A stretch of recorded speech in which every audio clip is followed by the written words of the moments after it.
Hello everyone, welcome back to Magnet Brains. मैं हूं doctor Ritika Bhardwaj. मैं लेकर आई हूं बायोलॉजी फॉर क्लास 11th और आप मेरे साथ डील कर रहे हैं एनसीईआरटी एग्जाम्पलर से, जहां पर हर चैप्टर के कंसेप्ट्स क्लियर करने के बाद हम एनसीईआरटी एग्जाम्पलर के क्वेश्चंस को करते हैं सॉल्व।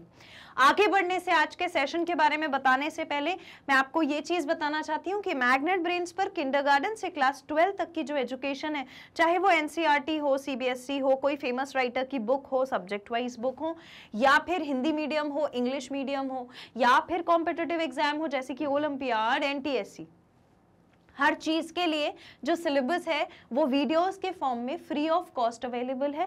कुछ चैप्टर्स के वीडियोस देखने के बाद भी कोई पेड सब्सक्रिप्शन नहीं लेना पड़ता। आप अपने सब्जेक्ट की, आप अपनी क्लास की जो पढ़ाई है उसको बहुत आराम से कर सकते हो, क्वालिटी कंटेंट और बेस्ट टीचर्स के साथ। और इसी के साथ हम आज का सेशन जो है अपना वो स्टार्ट करते हैं। आज के सेशन में हम क्या करने वाले हैं, हम पढ़ रहे थे क्या, अपने प्रीवियस सेशन में हम पढ़ रहे थे एनिमल किंगडम, राइट? उसके हमने दो पार्ट्स पढ़ लिए हैं। पहले पार्ट में हमने क्या कवर किया था कि जो ऑर्गेनिजम्स आते हैं एनिमल किंगडम में, उनको कैसे कैसे क्लासिफाई किया जाता है और क्लासिफाई करने का उनका क्या क्राइटेरिया होता है। उसके बेसिस पे हमने कुछ चीजें देखी थी जो सारी की सारी बॉडी के बारे में थी उस ऑर्गेनिज्म के, चाहे वो डेवलपमेंट हो, मतलब जर्म लेयर को लेके, जैसे कि हमने वहां पे एंडोडर्म, मीजोडर्म, एक्टोडर्म पढ़ा था, या फिर हमने सीलोमिक कैविटी पढ़ी। सीलोमिक कैविटी मतलब बॉडी कैविटी जो बनी हुई थी, गट कैसे बनता है, एम्ब्रियो कैसे, एम्ब्रियो तक की जो स्टेज होती है, जाइगोट से एम्ब्रियो तक की स्टेज भी हमने पढ़ी। हमने हर चीज, एक लिविंग ऑर्गेनिज्म जब एनिमल है तो उसकी बॉडी में कौन कौन सी चीजें प्रेजेंट होती हैं, किस किस तरह से प्रेजेंट होती हैं, उसके बेसिस पर सारे एनिमल्स को क्लासिफाई कर दिया, ग्रुप्स बना दिए, फाइलम्स बना दिए, राइट? सेकेंड वाले पार्ट में हमने फिर क्या पढ़ा, फाइलम्स को पढ़ा, है ना? और आज हम थर्ड पार्ट में उन्हीं फाइलम्स को करने वाले हैं continue. So we will be doing quick revision part 3 for the chapter animal kingdom. Clear? Very good. Now we'll move ahead. Echinodermata के बारे में आज हम बात करने वाले हैं। इससे पहले के सारे फाइलम्स हमने कंप्लीट कर दिए हैं, राइट? मोलस्का तक हमने पढ़ लिया था प्रीवियस सेशन में। तो फाइलम एकाइनोडर्मेटा की जब हम बात करते हैं, है ना, तो ये एकाइनोडर्मेटा हर बार कुछ ना कुछ नाम का मतलब होता है फाइलम के। जैसे आर्थ्रोपोडा का मतलब होता था जॉइंटेड लेग्स, मोलस्का का मतलब होता था कि सॉफ्ट बॉडी होगी। तो एकाइनोडर्मेटा का क्या मतलब होता है, एकाइनस एकाइनस का मतलब होता है स्पाइनी, स्पाइन के जैसी कांटे वाली, और डर्मा जहां पर भी आपको लिखा हुआ मिल जाए समझ जाना कि स्किन की ही बात हो रही है, ठीक है? तो ये एक ऐसा फाइलम है जहां पर एकाइनस यानी कि स्पाइनी और डर्मा यानी कि स्किन, तो इनकी स्किन जो है वो स्पाइनी है, इसीलिए इनका नाम एकाइनोडर्मेटा पड़ा, ठीक है? They have endoskeleton of calcareous ossicles। अब ये endoskeleton of calcareous ossicle का क्या मतलब है, कैल्केरियस ऑसिकल। तो ये जो एंडोस्केलेटन है, एंडोस्केलेटन का मतलब होता है जब किसी ऑर्गेनिज्म की बॉडी में कोई हार्ड स्ट्रक्चर होता है जो सपोर्ट करे बॉडी को, तो उसको हम बोलते हैं एंडोस्केलेटन। अब वो हार्ड स्ट्रक्चर बोन भी हो सकती है, कोई कार्टिलेज भी हो सकता है, क्योंकि कार्टिलेज जो होता है वो भी स्ट्रांग होता है। तो इसके पास ऐसा कोई स्ट्रक्चर है। एंडो का मतलब क्या होता है, इनसाइड, ठीक है? एंडो का मतलब होता है इनसाइड, और स्केलेटन का क्या मतलब होता है, 1 मिनट, स्केलेटन का क्या मतलब होता है, स्केलेटन का मतलब होता है कोई इंटरनल सपोर्टिव स्ट्रक्चर। तो ये इंटरनल सपोर्टिव स्ट्रक्चर होता है इनके पास, और वो स्ट्रक्चर क्या होता है, कैल्केरियस ऑसिकल। मतलब कैल्केरियस का मतलब होता है कैल्शियम कार्बोनेट का बना हुआ, कैल्शियम कार्बोनेट जैसा कोई स्ट्रक्चर जो कैसा हो, जो स्ट्रॉन्ग हो, ठीक है? तो वैसे इसके पास ऑसिकल का मतलब होता है छोटे छोटे कैल्शियम कार्बोनेट के एलिमेंट, ठीक? कैल्शियम कार्बोनेट जैसे स्ट्रक्चर के अगर छोटे छोटे एलिमेंट्स बॉडी में प्रेजेंट है तो उसको बोलते हैं कैल्केरियस ऑसिकल। कैल्शियम कार्बोनेट क्या है, एक ऐसा कंपाउंड है जो स्ट्रॉन्ग होता है। तो बॉडी को एंडोस्केलेटन ये प्रोवाइड करेगा। एकाइनस यानी स्पाइनी, डर्मा यानी स्किन, ये मैं आपको बता चुकी, एंड आर स्पाइनी स्किन, और इनकी स्किन जो होती है वो स्पाइनी होती है, स्पाइन जैसा कुछ स्ट्रक्चर देखने को मिलता है। देखो यहाँ पे भी आपको ये थोड़ा थोड़ा उठा उठा सा स्ट्रक्चर दिख रहा है ना, ये देखो यहाँ पे उठा उठा सा स्ट्रक्चर जो दिख रहा है, that is spine like structure. ठीक है, जब आप उसको टच करोगे तो वो स्मूथ नहीं लगेगा, बल्कि वहां पे कुछ ऐसा लगेगा कि कुछ उठा हुआ है, जैसे ब्लड प्रेशर वाली वो होती है फुटवेयर स्लीपर, वो कैसी होती है, उसमें कुछ ऐसे उठा उठा वाला रहता है ना, वो वैसा ही होता है। ठीक है, so these animal are exclusively marine. अब ये टेरेस्ट्रियल तो नहीं है, कैसे हैं, एक्सक्लूसिवली मरीन एनिमल है। एक्सक्लूसिवली मरीन का मतलब होता है भैया मरीन लाइफ में ही पाए जाएंगे। इसके बाद ऑर्गन सिस्टम लेवल ऑर्गेनाइजेशन, पूरा का पूरा ऑर्गन सिस्टम मिलेगा आपको, कई सारे ऑर्गन्स मिलके एक साथ ग्रुप में काम कर रहे हैं और बना लिया है उन्होंने ऑर्गन सिस्टम।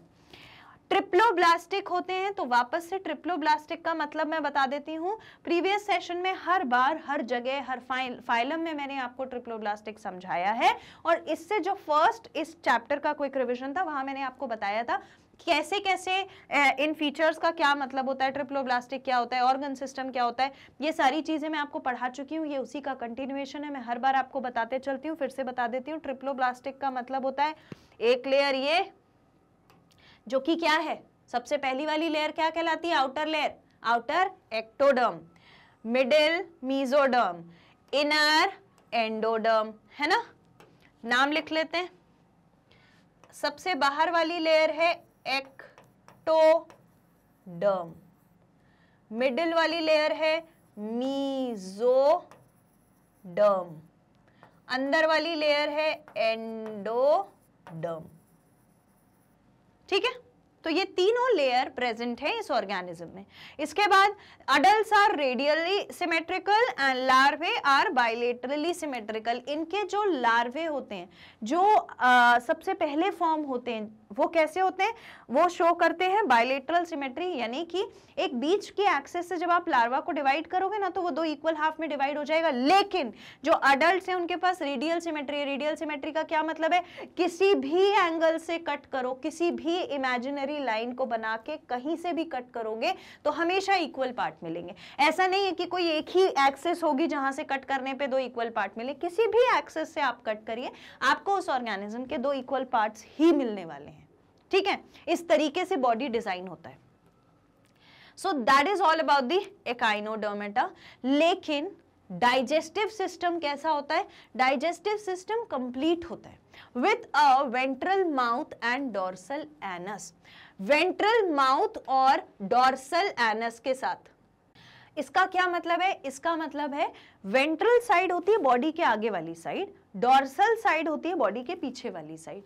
तो पीछे वाली साइड में, डोर्सल साइड में एनस प्रेजेंट होगा, आगे वाली बॉडी का जो साइड है उसमें वेंट्रल पार्ट में माउथ प्रेजेंट होगा।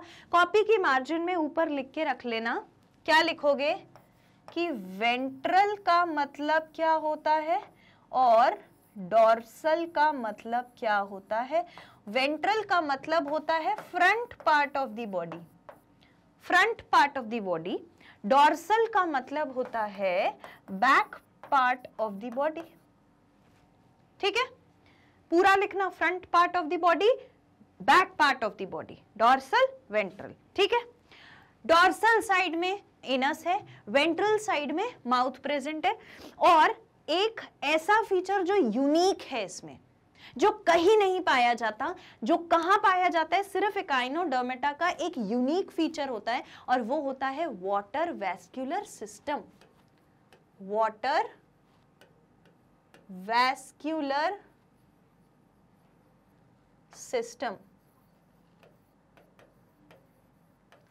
अब ये वाटर वैस्कुलर सिस्टम इसको लोकोमोशन में हेल्प करता है, मतलब मूवमेंट में हेल्प करता है। कैसे करता है, presence of water vascular system is distinct feature, सबसे अलग फीचर है। It helps in locomotion, food capture and it's transport and respiration.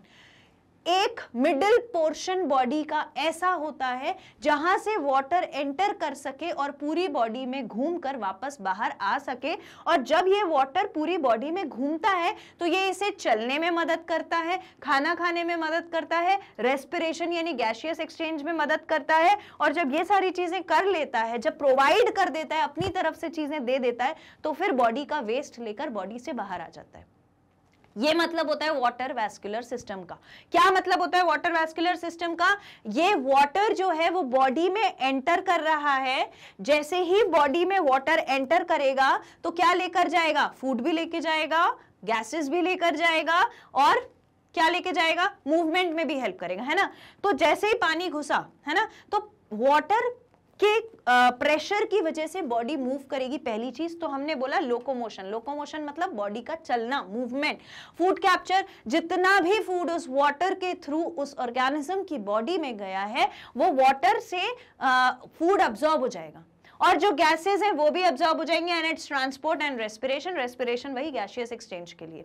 तो ये तीनों चीजें करने के लिए कौन रिस्पॉन्सिबल है? वाटर वैस्कुलर सिस्टम रिस्पॉन्सिबल है। कौन कौन सी चीजों के लिए? लोकोमोशन के लिए, फूड के ट्रांसपोर्ट के लिए और कैप्चर के लिए, और रेस्पिरेशन के लिए।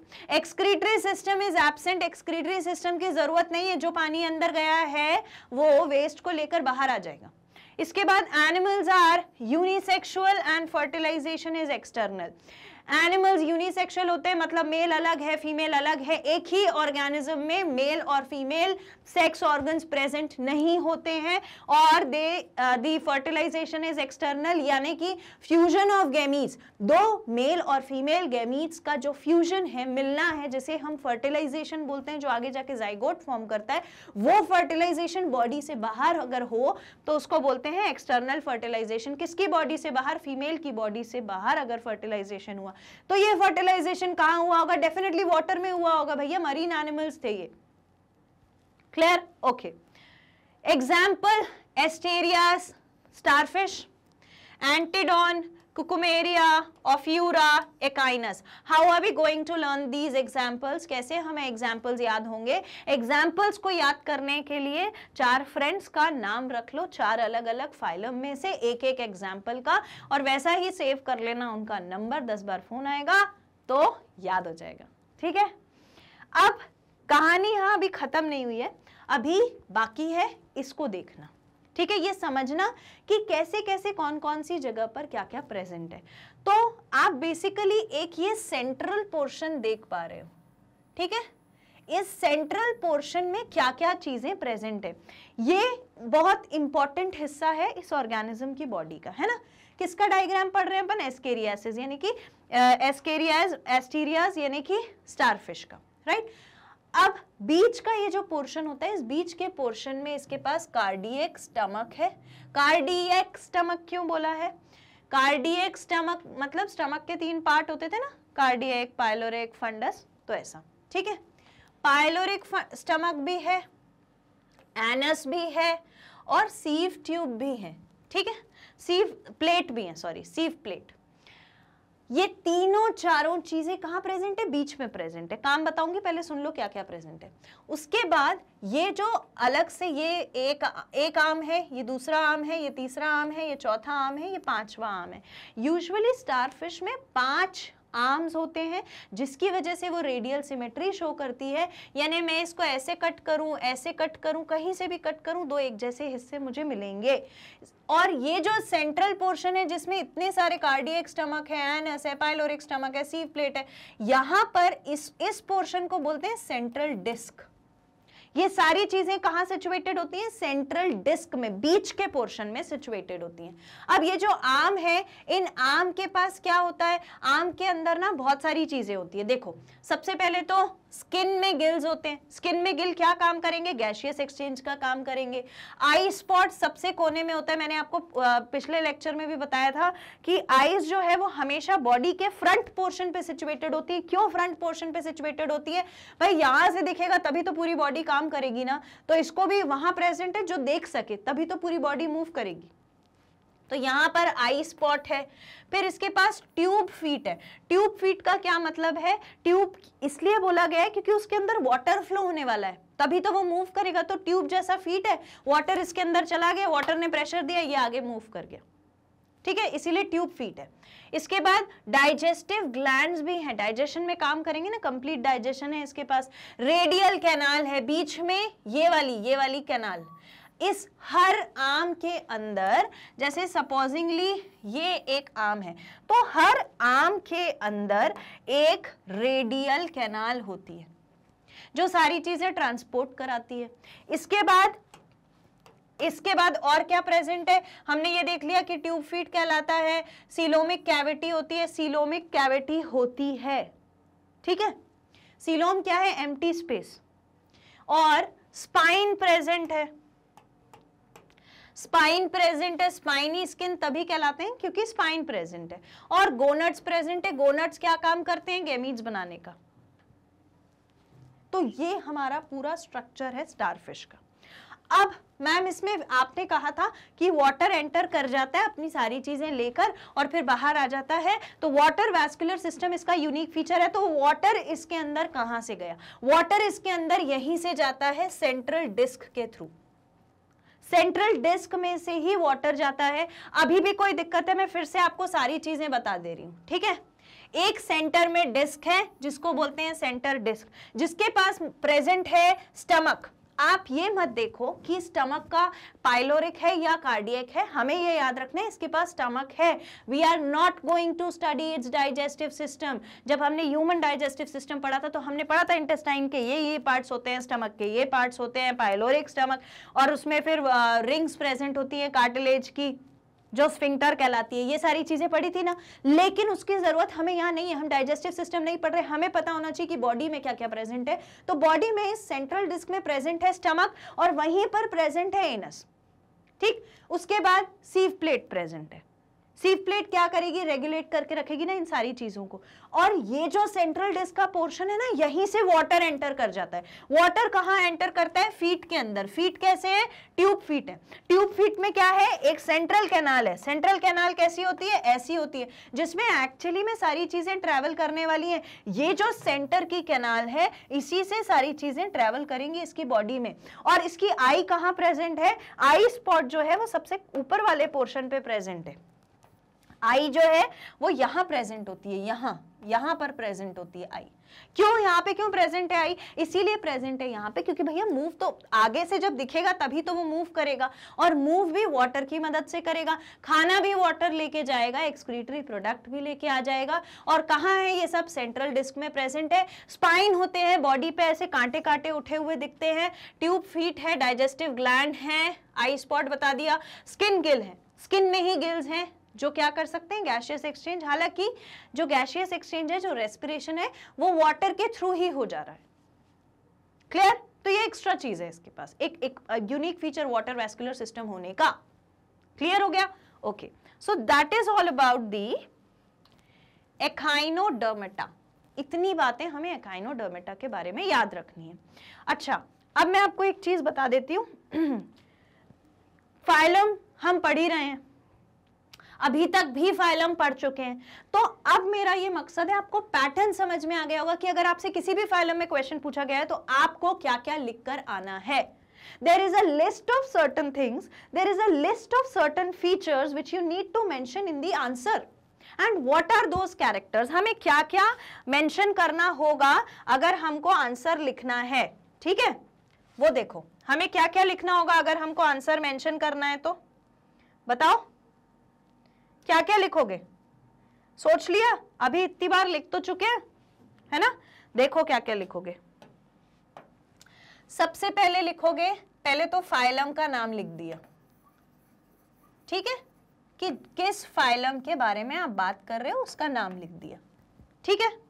फिर उसकी एक कोई स्पेशल फीचर लिख दिया। मैडम स्पेशल फीचर का क्या मतलब है? स्पेशल फीचर का मतलब ये था कि एंडोस्केलेटन प्रेजेंट था ना एकाइनोडर्मेटा में, कैलकेरियस ऑसिकल का बना हुआ। तो एंडोस्केलेटन क्या होता है? सपोर्टिंग स्ट्रक्चर होता है। कैलकेरियस ऑसिकल क्या होता है? कैल्शियम कार्बोनेट जैसे कंपाउंड से बने हुए छोटे छोटे एलिमेंट्स जो उभार के फॉर्म में दिख रहे हैं, ठीक, तो वो स्पेशल फीचर लिख दिया। या आर्थ्रोपोडा जो है वो सबसे लार्जेस्ट फाइलम है, मोलस्का जो है वो सेकंड लार्जेस्ट फाइलम है। ऐसी चीजें हमको स्पेशल कोई बात अगर है तो फाइलम के बारे में लिख दी। ठीक, इसके बाद हमने सबसे पहले क्या लिखा, इसके बाद सबसे पहले हम लिखेंगे उसका हैबिटाट। हैबिटाट का मतलब क्या होता है कि भाई जो ऑर्गेनिज्म है वो वाटर में रहता है, तो कैसे वाटर में रहता है, मरीन वाटर में रहता है या फ्रेश वाटर में पाया जाता है, और अगर वाटर में नहीं रहता है तो फिर टेरेस्ट्रियल होगा। तो टेरेस्ट्रियल है तो क्या सूखे लैंड पर, सूखी जमीन पर रह लेता है या उसको कुछ मॉइस्ट प्लेस चाहिए, तो वो हैबिटाट में मेंशन करो। इसके बाद बताओ कि बॉडी का लेवल कैसा है, सेल्यूलर था, टिश्यू था, या ऑर्गन प्रेजेंट थे, या ऑर्गन सिस्टम प्रेजेंट थे। अभी हमने हर जगह देखा ना ऑर्गन सिस्टम प्रेजेंट थे। इसके बाद बताओ कि जर्म लेयर कैसी है, जर्म लेयर कैसी है, ट्रिप्लोब्लास्टिक है या डिप्लोब्लास्टिक है, 3 लेयर प्रेजेंट है बॉडी में या 2 लेयर प्रेजेंट है, वो बताओ। इसके बाद बताओ कि सिमेट्री कैसी है, सिमेट्री कैसी है बॉडी की, रेडियल सिमेट्री है, बायलेटरल सिमेट्री है, एसिमेट्रिकल है, कैसे कट करोगे ऑर्गेनिज्म को वो बताओ। इसके बाद और क्या बताना रहेगा मैडम, सीलोम के बारे में बता दो, अगर प्रेजेंट है, एसीलोमेट है, सीडोसीलोमेट है या ट्रू सीलोमेट है। सीलोम यानी बॉडी कैविटी प्रेजेंट है या आधी बॉडी कैविटी प्रेजेंट है या फिर बिल्कुल भी नहीं है, वो बताओ। ठीक, इसके बाद क्या बताओगे, इसके बाद डाइजेस्टिव सिस्टम के बारे में बताओ। डाइजेस्टिव सिस्टम कैसा है, क्योंकि भाई अगर आप किसी ऑर्गेनिज्म को पढ़ रहे हो तो आपको मालूम होना चाहिए वो क्या खाता है, कैसे खाता है, डाइजेस्ट कर पाता है या नहीं। डाइजेस्टिव सिस्टम के बाद क्या बताओगे, उसके एक्सक्रीटरी सिस्टम के बारे में बताओ। अगर एक्सक्रीटरी सिस्टम प्रेजेंट है तो कैसा है, कौन है। नेफ्रीडिया देखे थे ना, क्या कर रहे थे, इसी चीज के लिए हेल्प कर रहे थे। इसके बाद कोई स्पेशल फीचर है तो वो बता दिया, जैसे वाटर वैस्कुलर सिस्टम अभी अपन ने काइनोडर्मेटा में पढ़ा, वो क्या काम कर रहा है, वो सारे काम कर रहा है, लोकोमोशन का काम भी कर रहा है। तो कुछ ऑर्गेनिजम्स में लोकोमोशन का क्राइटेरिया भी जरूरी है, तो लोकोमोशन के बारे में बताओगे। इसके बाद आदमी जी कैसे रहा है, भाई ऑर्गेनिज्म जी कैसे रहा है, animal is going to live in what sense, क्या प्रेजेंट है, तो इसका कार्डियो वैस्कुलर सिस्टम बताओ, कार्डियोवैस्कुलर सिस्टम बता दिया।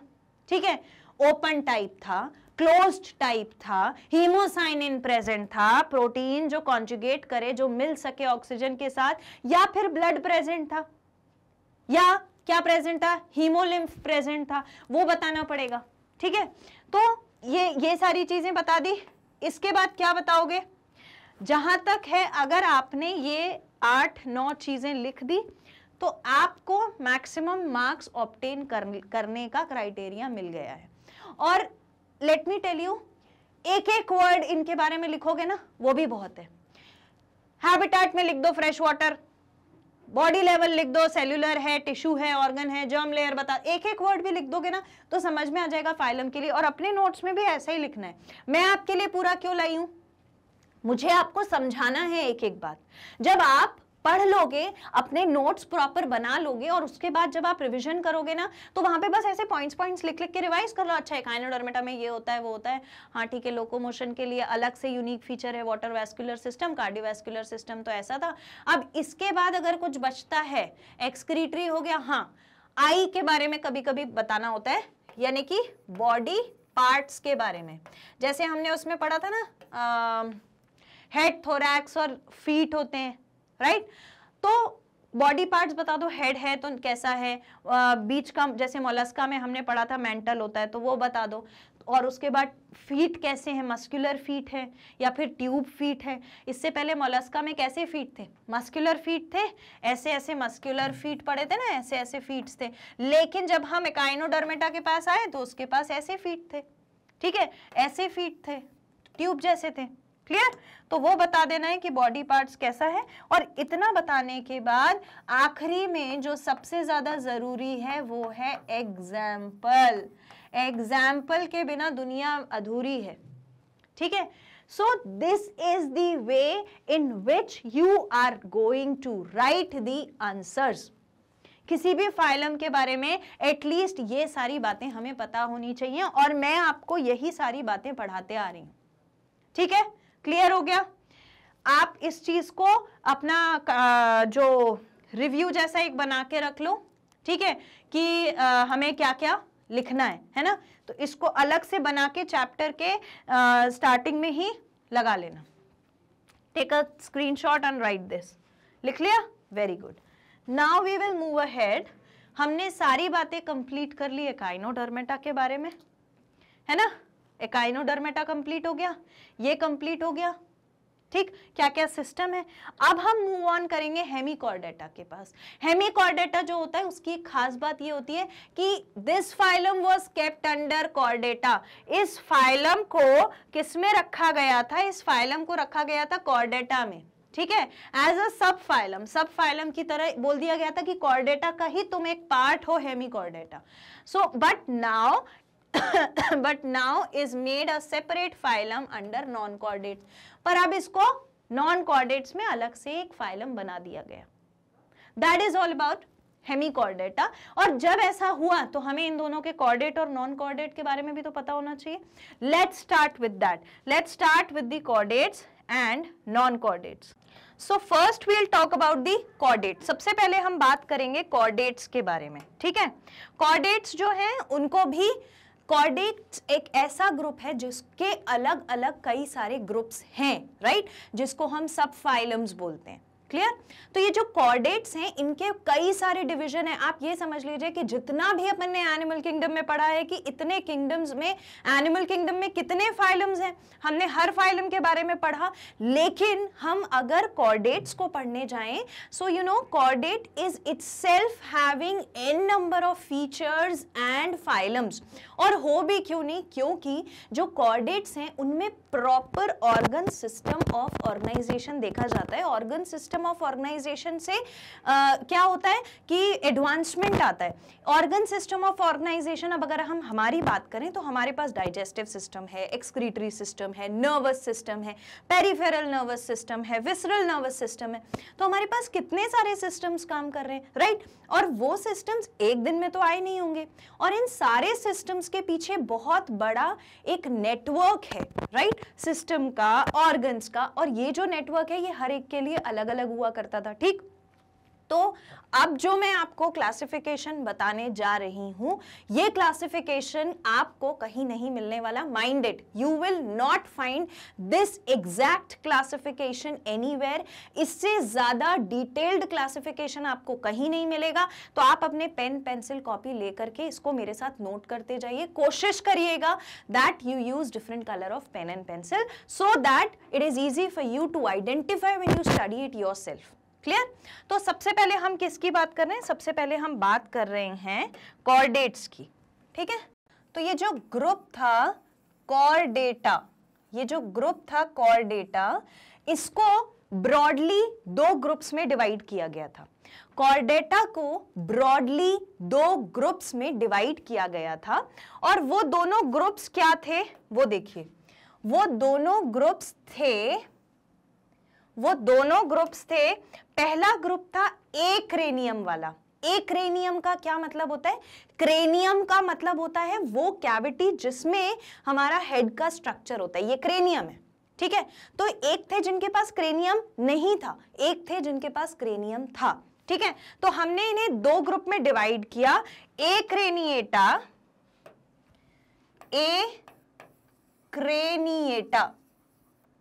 ठीक है, एक्रेनिएटा और क्रेनिएटा। एक वो जिनके पास क्रेनियम नहीं था, क्रेनियम यानी कि वो कैविटी, हेड कैविटी जिसके अंदर हमारा हेड का पूरा पोर्शन होता है, ठीक है।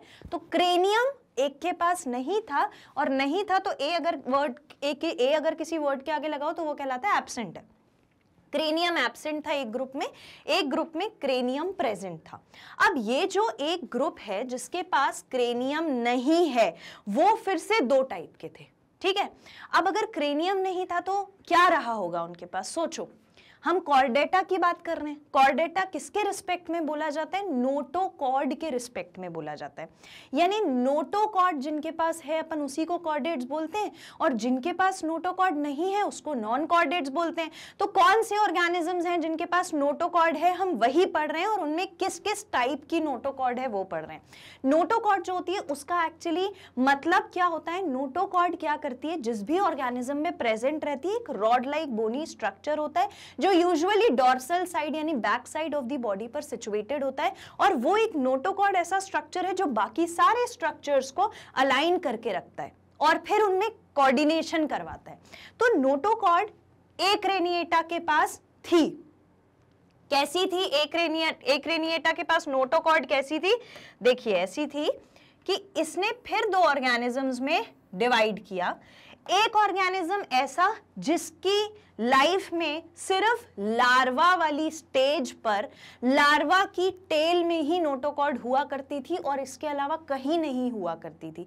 तो ऐसे ऑर्गेनिज्म जिनके पास क्रेनियम नहीं है और अपने लार्वा की टेल में ही नोटोकॉर्ड प्रेजेंट है वो क्या कहलाते थे? वो कहलाते थे यूरोकॉर्डेटा। वो कहलाते थे यूरोकॉर्डेटा। ठीक है, यूरोकॉर्डेटा। ठीक। और एक ऑर्गेनिज्म ऐसे थे जिनके पास क्रेनियम नहीं था लेकिन notochord through out the life time present थी, हेड से लेके टेल तक के एरिया में प्रेजेंट थी।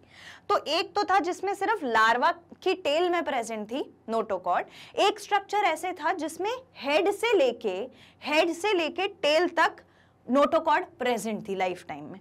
तो वो कहलाते थे सिफेलोकॉर्डेटा। सिफेलोकॉर्डेटा, इस चीज को नोट कर लीजिए। Urochordata have notochord in there larval tail. Urochordata have notochord in the larval tail. And what about cephalochordata? Cephalochordata, cephalo का मतलब ही होता है क्या? हेड। ठीक, तो हेड से लेके टेल तक जिसमें नोटोकॉर्ड प्रेजेंट है वो कहलाएगा सिफेलोकॉर्डेटा। और यहां पर ये जो एक्रेनिएटा था इसका काम पूरा हो गया था। इसके अलावा इस एक्रेनिएटा में और कोई क्लासिफिकेशन और कोई सब फाइलम नहीं था। ये जो हम पढ़ रहे हैं ये सब फाइलम्स ही तो हैं, फाइलम के अंदर भी फाइलम तो सब फाइलम, राइट। तो एक रेनिएटा के पास दो लोग थे, दो ग्रुप थे ऑर्गेनिजम्स के, एनिमल्स के। एक वो जिनके लार्वा स्टेज में ही नोटोकॉर्ड हुआ करती थी और एक वो जिनके हेड से टेल तक सब में नोटोकॉर्ड हुआ करती थी। इसके बाद अपन मूव ऑन करते हैं क्रेनिएटा की तरफ। ठीक, तो क्रेनिएटा जो था इसको भी दो स्ट्रक्चर्स में डिवाइड किया गया। ठीक, पहला स्ट्रक्चर क्या था? पहला स्ट्रक्चर था, पहला ग्रुप, एक ग्रुप ये था, एक ग्रुप ये था। ठीक, तो जो पहला ग्रुप था उसको बोला गया Agnatha. Agnatha, what do you mean by Agnatha? Agnatha का क्या मतलब है? एगनैथा का मतलब होता है, ग्नैथा का मतलब होता है जॉ। ग्नैथा का क्या मतलब होता है? जॉ। तो ग्नैथा के आगे ए लगा है ना, तो जॉ एब्सेंट था इनमें, they do not have jaw. अब ऐसे भी दो टाइप के ऑर्गेनिजम्स थे जिनके पास जॉ नहीं हुआ करता था। जॉ होना एक कैरेक्टरिस्टिक था। Why? Because I will tell you, you may not know this. जो जॉ होता है, right, this portion, it plays a very important role for us, है ना। क्योंकि हम कैसे, हम तो कॉम्प्लेक्स ऑर्गेनिज्म है, हमारे पास n number of systems, n number of coordination चल रहा है हमारी बॉडी में। और ये जो जॉ है इसकी भी अपनी एक एनाटमी है। एनाटमी यानी इंटरनल स्ट्रक्चर है और वो बहुत खूबसूरत है। जब आप आगे जाके अपने जॉ के बारे में, अपने हेड के बारे में, अपने स्कल के बारे में पढ़ोगे तो you will understand that, you know और नॉट, हमारा जो ऊपर वाला पोर्शन होता है हेड से लेके ये मैक्सिला बोलते हैं, इस ये वाला जो जॉ होता है इसको मैक्सिला बोलते हैं। नीचे वाला जो जॉ होता है इसको मैंडिबल बोलते हैं। वो गर्ल्स दिखाती है ना jaw line, that is from the mandible. तो ये जो ऊपर वाला जॉ होता है ये पूरा एक स्ट्रक्चर होता है, इसमें कहीं कोई कट नहीं होता, ये पूरी एक बोन होती है जुड़ी हुई, और ये बोन अलग से जुड़ी है। और तुम सोचो यहाँ पर एक जॉइंट है जिसने इतनी स्ट्रॉन्ग बोन, ये बहुत स्ट्रॉन्ग बोन होती है, इतनी स्ट्रॉन्ग बोन को पकड़ के रखा है और वो पूरे टाइम मूव कर रही है, अंडर द ग्रेविटी भी नहीं गिरती। तुम खूबसूरती देखो वो कैसा बना होगा। So this jaw was not present in Agnatha. ऐसे ऑर्गेनिजम्स थे जिनके पास क्रेनियम तो था, है ना, हेड वाले पोर्शन में एक ब्रेन वाली कैविटी थी जिसको बोला क्रेनियम, लेकिन वो एग्नेथा थे, यानी उनके पास जॉ नहीं था। और जो ऑर्गेनिजम्स थे जिनके पास जॉ नहीं था वो भी दो टाइप के थे, ठीक है, आई विल टेल यू, वो भी दो टाइप के थे। और वो दो टाइप क्या थे उसको देखो, वो दो टाइप थे, एक टाइप ये, एक टाइप ये। हम कौन से ऑर्गेनिजम्स की बात कर रहे हैं? जिनके पास जॉ नहीं था, जिनके पास जॉ नहीं था, ठीक है। तो जिनके पास जॉ नहीं था वो दो टाइप के थे, ऑस्ट्रैकोडर्मी, ठीक है, ऑस्ट्रैकोडर्मी, एक का नाम था ऑस्ट्रैकोडर्मी। अब जहां भी जो भी वर्ड दिख रहा है उस वर्ड के मतलब से याद रखना है, ठीक। फिर से बता रही हूं, कॉर्डेटा मतलब नोटोकॉर्ड वाले, ठीक, उसमें दो ग्रुप, एक के पास क्रेनियम नहीं है, इस हेड वाली कैविटी नहीं है, एक के पास कैविटी है, क्रेनियम है, तो जिसके पास नहीं है एक्रेनिएटा। और जिनके पास क्रेनियम नहीं था वो दो थे, यूरोकॉर्डेटा और सिफेलोकॉर्डेटा। यूरोकॉर्डेटा लार्वा में जब नोटोकॉर्ड प्रेजेंट है तब कहलाएंगे, सिफेलोकॉर्डेटा हेड से लेके टेल तक जब नोटोकॉर्ड प्रेजेंट है तब कहलाएंगे। क्रेनिएटा जिनके पास क्रेनियम प्रेजेंट है उसमें भी एग्नेथा। एग्नेथा का मतलब क्या है? ये जो ग्रुप है एग्नेथा, ये जो ग्रुप है एग्नेथा, इसका मतलब है वो ऑर्गेनिजम्स जिनके पास जॉ नहीं होता, ठीक। फिर आते हैं ऑस्ट्रैकोडर्मी।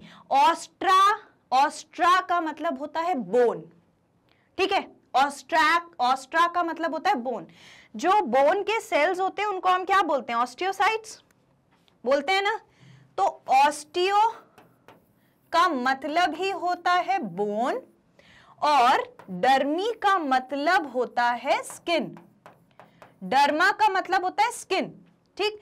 तो ऑस्ट्रैकोडर्मी वाले जो ऑर्गेनिजम्स थे वो ऐसे एनिमल्स थे जिनके पास बोनी स्किन थी, यानी कि शेल जैसा कुछ प्रेजेंट था। क्लियर? शेल जैसा कोई स्ट्रक्चर प्रेजेंट था बॉडी पे, सॉफ्ट स्किन वाले नहीं थे, हार्ड स्किन वाले थे, शेल वाले, ठीक है।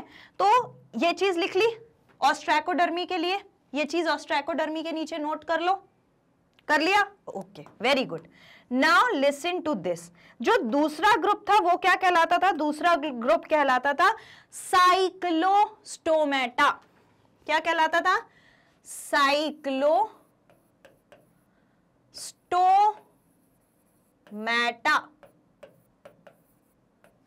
साइक्लोस्टोमेटा मतलब वो ऑर्गेनिजम्स जिनकी बॉडी में,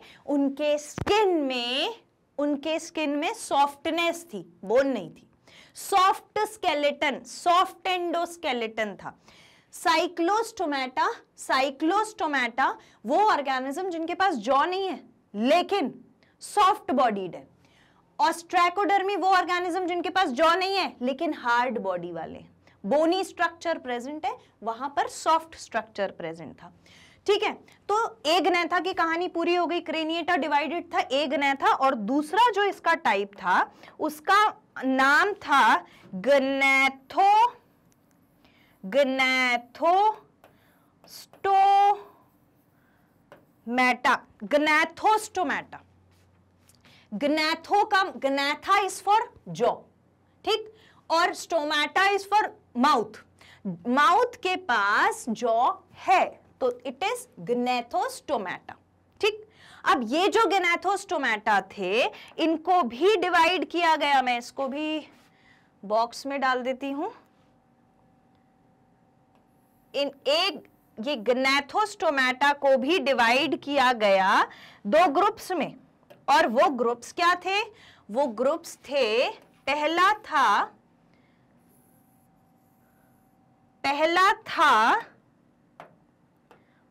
स्पाइसेस, स्पाइसेस। अब अभी तक मैंने जितनी भी बातें यहां पे बोली ये सारी आपके लिए नई बातें थी, ठीक है। स्पाइसेस देखते ही आप पहचान गए होंगे मैं किसकी बात करने वाली हूं, किसकी बात करने वाली हूं, जल्दी से बताओ स्पाइसेस का मतलब क्या होता है। Tell me in a comment, मैं देखती हूं सबके comments, what do you write. So tell me what is Pisces. Pisces किसको रेफर करते हैं, फिशेस को रेफर करते हैं। Very good, excellent. तो स्पाइसेस जो फिशेस होती हैं हमारी वो भी अलग अलग टाइप की होती हैं, फिशेस भी अलग अलग टाइप की होती हैं। तो एक टाइप ये अलग अलग मतलब 3 टाइप की होती हैं, 1, 2 एंड 3, ठीक है। पहला टाइप होता है प्लैकोडर्मी या प्लैकोडर्म्स।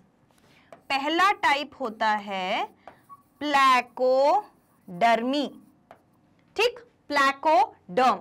नाम सुन लो, मैं मीनिंग्स बता दूंगी। पहला टाइप होता है प्लैकोडर्म, दूसरा टाइप होता है कॉन्ड्रिक थाइस, कॉन्ड्रिक थाइस। थर्ड टाइप होता है ऑस्ट्रिक थाइस, ऑस्ट्रिक थाइस, ठीक है। अब ये ग्नैथोस्टोमेटा एक तो ग्रुप था स्पाइसेस, दूसरा ग्रुप ग्नैथोस्टोमेटा में कहलाता था टेट्रापोडा, टेट्रापोडा, ठीक। टेट्रापोडा में भी अलग अलग टाइप्स थे जिनको आप फिर से जानते हैं, और वो टाइप्स क्या क्या थे, let me tell you that. वो टाइप्स थे 1, 2, 3 एंड 4, 4 टाइप्स थे, ठीक है। अब जो मैं नाम लिखने जा रही हूं वो आप ऑलरेडी जानते हो। पहला टाइप था एम्फीबियंस, एम्फीबियंस। दूसरा टाइप था एव्स, तीसरा था reptiles and the fourth one was mammals. That's it. Chordata group के अंदर इतने सारे ग्रुप्स, सबफाइलम्स होते हैं। अब यहां तक तो कहानी आपको समझ में आ गई थी। मैं पाइसेस के बारे में आपको थोड़ा बताती हूँ। पाइसेस जो होती हैं वो फिशेस होती हैं। तो प्लैकोडर्मी कैसी फिशेस थी, प्लैकोडर्मी ऐसी फिशेस थी जिनके पास कैसा एंडोस्केलेटन जो था वो सॉफ्ट था, माउथ के पास जो पोर्शन था वो ये कैसे वाले, ये ग्नैथोस्टोमेटा है, मतलब कि इनके पास जॉ है लेकिन फिर भी सॉफ्ट बॉडी होती थी, ठीक है, बॉडी स्ट्रक्चर सॉफ्ट होता था। कॉन्ड्रिक थाइस जो होती हैं वो कौन सी फिशेस होती हैं, वो फिशेस हैं जिनकी बॉडी जो है वो स्ट्रांग है, क्योंकि कॉन्ड्रिक का मतलब होता है कार्टिलेज, तो ये वो फिशेस हैं जिनके पास कार्टिलेज प्रेजेंट था। ऑस्ट्रिक थाइस का क्या मतलब है, ऑस्ट्रा इज फॉर बोन, ऑस्ट्रैकोडर्मी में भी मैंने बताया था it is for bone, Austric is for bone. So Austric thighs were the fishes which had bone for them, उनकी बॉडी में बोन प्रेजेंट थी, तो वो भी हार्ड एंडोस्केलेटन। अब देखो यहां पे भी 2 ग्रुप कितनी खूबसूरती से बने, एक कॉन्ड्रिक थाइस, एक ऑस्ट्रिक थाइस। कॉन्ड्रिक थाइस मतलब कार्टिलेजिनस फिशेस, ऑस्ट्रिक थाइस यानी कि बोनी फिशेस, ठीक। इसके बाद टेट्रापोडा का क्या मतलब है, टेट्रा मतलब 4, पोडा इज फॉर लिम्ब, है ना, हाथ पैर। तो 4 हाथ पैर मतलब 2 हाथ 2 पैर, है ना, तो 4 लिम्ब्स जिनके पास प्रेजेंट है उनको बोला टेट्रापोडा। और उसमें कौन कौन आया, एम्फीबियन जो लैंड और वाटर दोनों में रहते हैं, एव्स आए, रेप्टाइल्स आए और मैमल्स आए, ठीक है, एव्स, रेप्टाइल्स और mammals. Mammals, that's it. This is all about the group Chordata. आपको ये क्लासिफिकेशन कहीं नहीं मिलने वाला। If you want you can write it, I will explain it once again. See what happened, the first came the chordate group. Chordate group मतलब वो group जिसके पास नोटोकॉर्ड प्रेजेंट है। Second came the Acraniata and Craniata. Acraniata यानी absence of cranium, Craniata यानी presence of cranium. Acraniata जो थे फिर वो 2 टाइप के थे, और वो 2 टाइप क्या क्या थे, वो दो टाइप थे, Urochordata and Cephalochordata. Urochordata the ones which have notochord in their tail, tail में नोटोकॉर्ड लार्वा स्टेज में अगर प्रेजेंट है तो यूरोकॉर्डेटा। सिफेलोकॉर्डेटा हेड से लेके टेल तक अगर नोटोकॉर्ड प्रेजेंट है जीवन काल में हमेशा तो वो कहलाएगा सिफेलोकॉर्डेटा। इसके बाद एक क्रेनिएटा की बात हो गई। क्रेनिएटा दो टाइप के थे, एक ग्नैथा और ग्नैथोस्टोमेटा। एक ग्नैथा का मतलब होता है जॉ, और ए लगा है तो एब्सेंट। ऐसे ऑर्गेनिजम्स जिनके पास नोटोकॉर्ड है लेकिन जॉ बोन नहीं है वो कहलाते हैं एग्नैथा। उसमें भी दो टाइप्स आते हैं, ऑस्ट्रैकोडर्मी और साइक्लोस्टोमेटा। ऑस्ट्रैकोडर्मी मतलब वो ऑर्गेनिज्म, ऑस्ट्रा का मतलब बोन, डर्मा का मतलब स्किन, तो वो ऑर्गेनिज्म जिनके पास स्किन जो है वो हार्ड है तो शेल प्रेजेंट है। और साइक्लोस्टोमेटा कैसे हैं, सॉफ्ट बॉडी वाले जिनके पास जॉ नहीं है। उसके बाद हमारे ग्नैथोस्टोमेटा जिनके माउथ के पास जॉ प्रेजेंट है। वो दो टाइप के थे, पहला था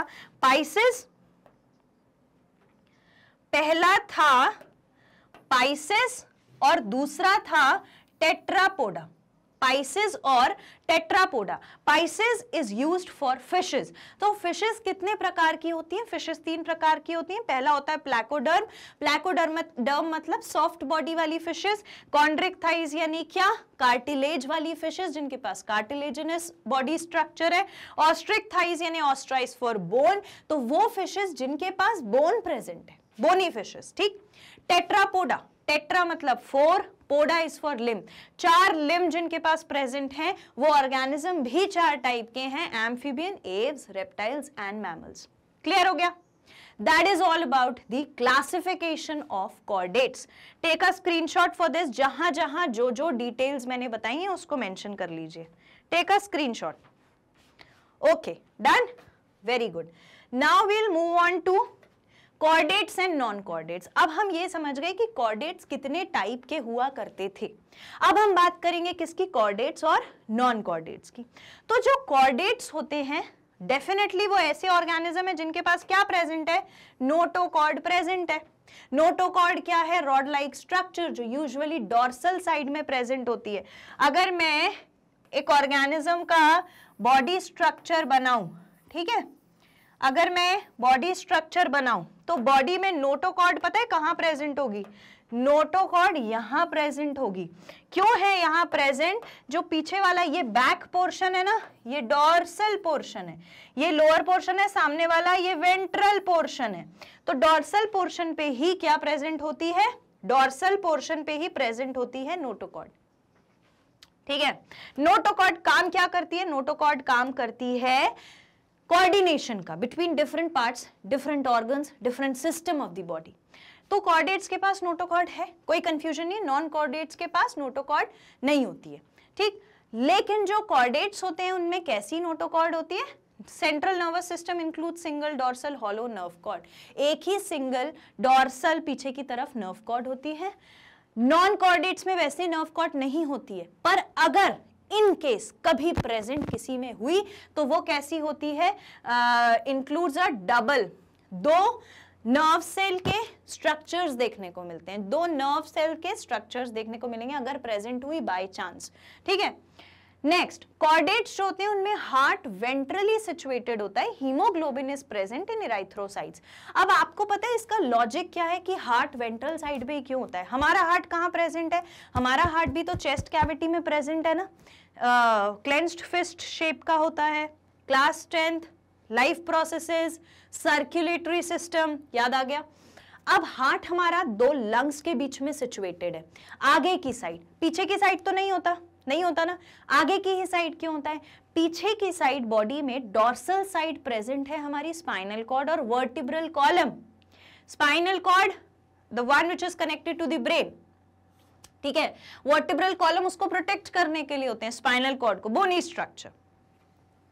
अब अगर पीछे की साइड वो प्रेजेंट है तो खाली जगह कहां बची, आगे की साइड बची ना, तो आगे की साइड हार्ट प्रेजेंट होता है।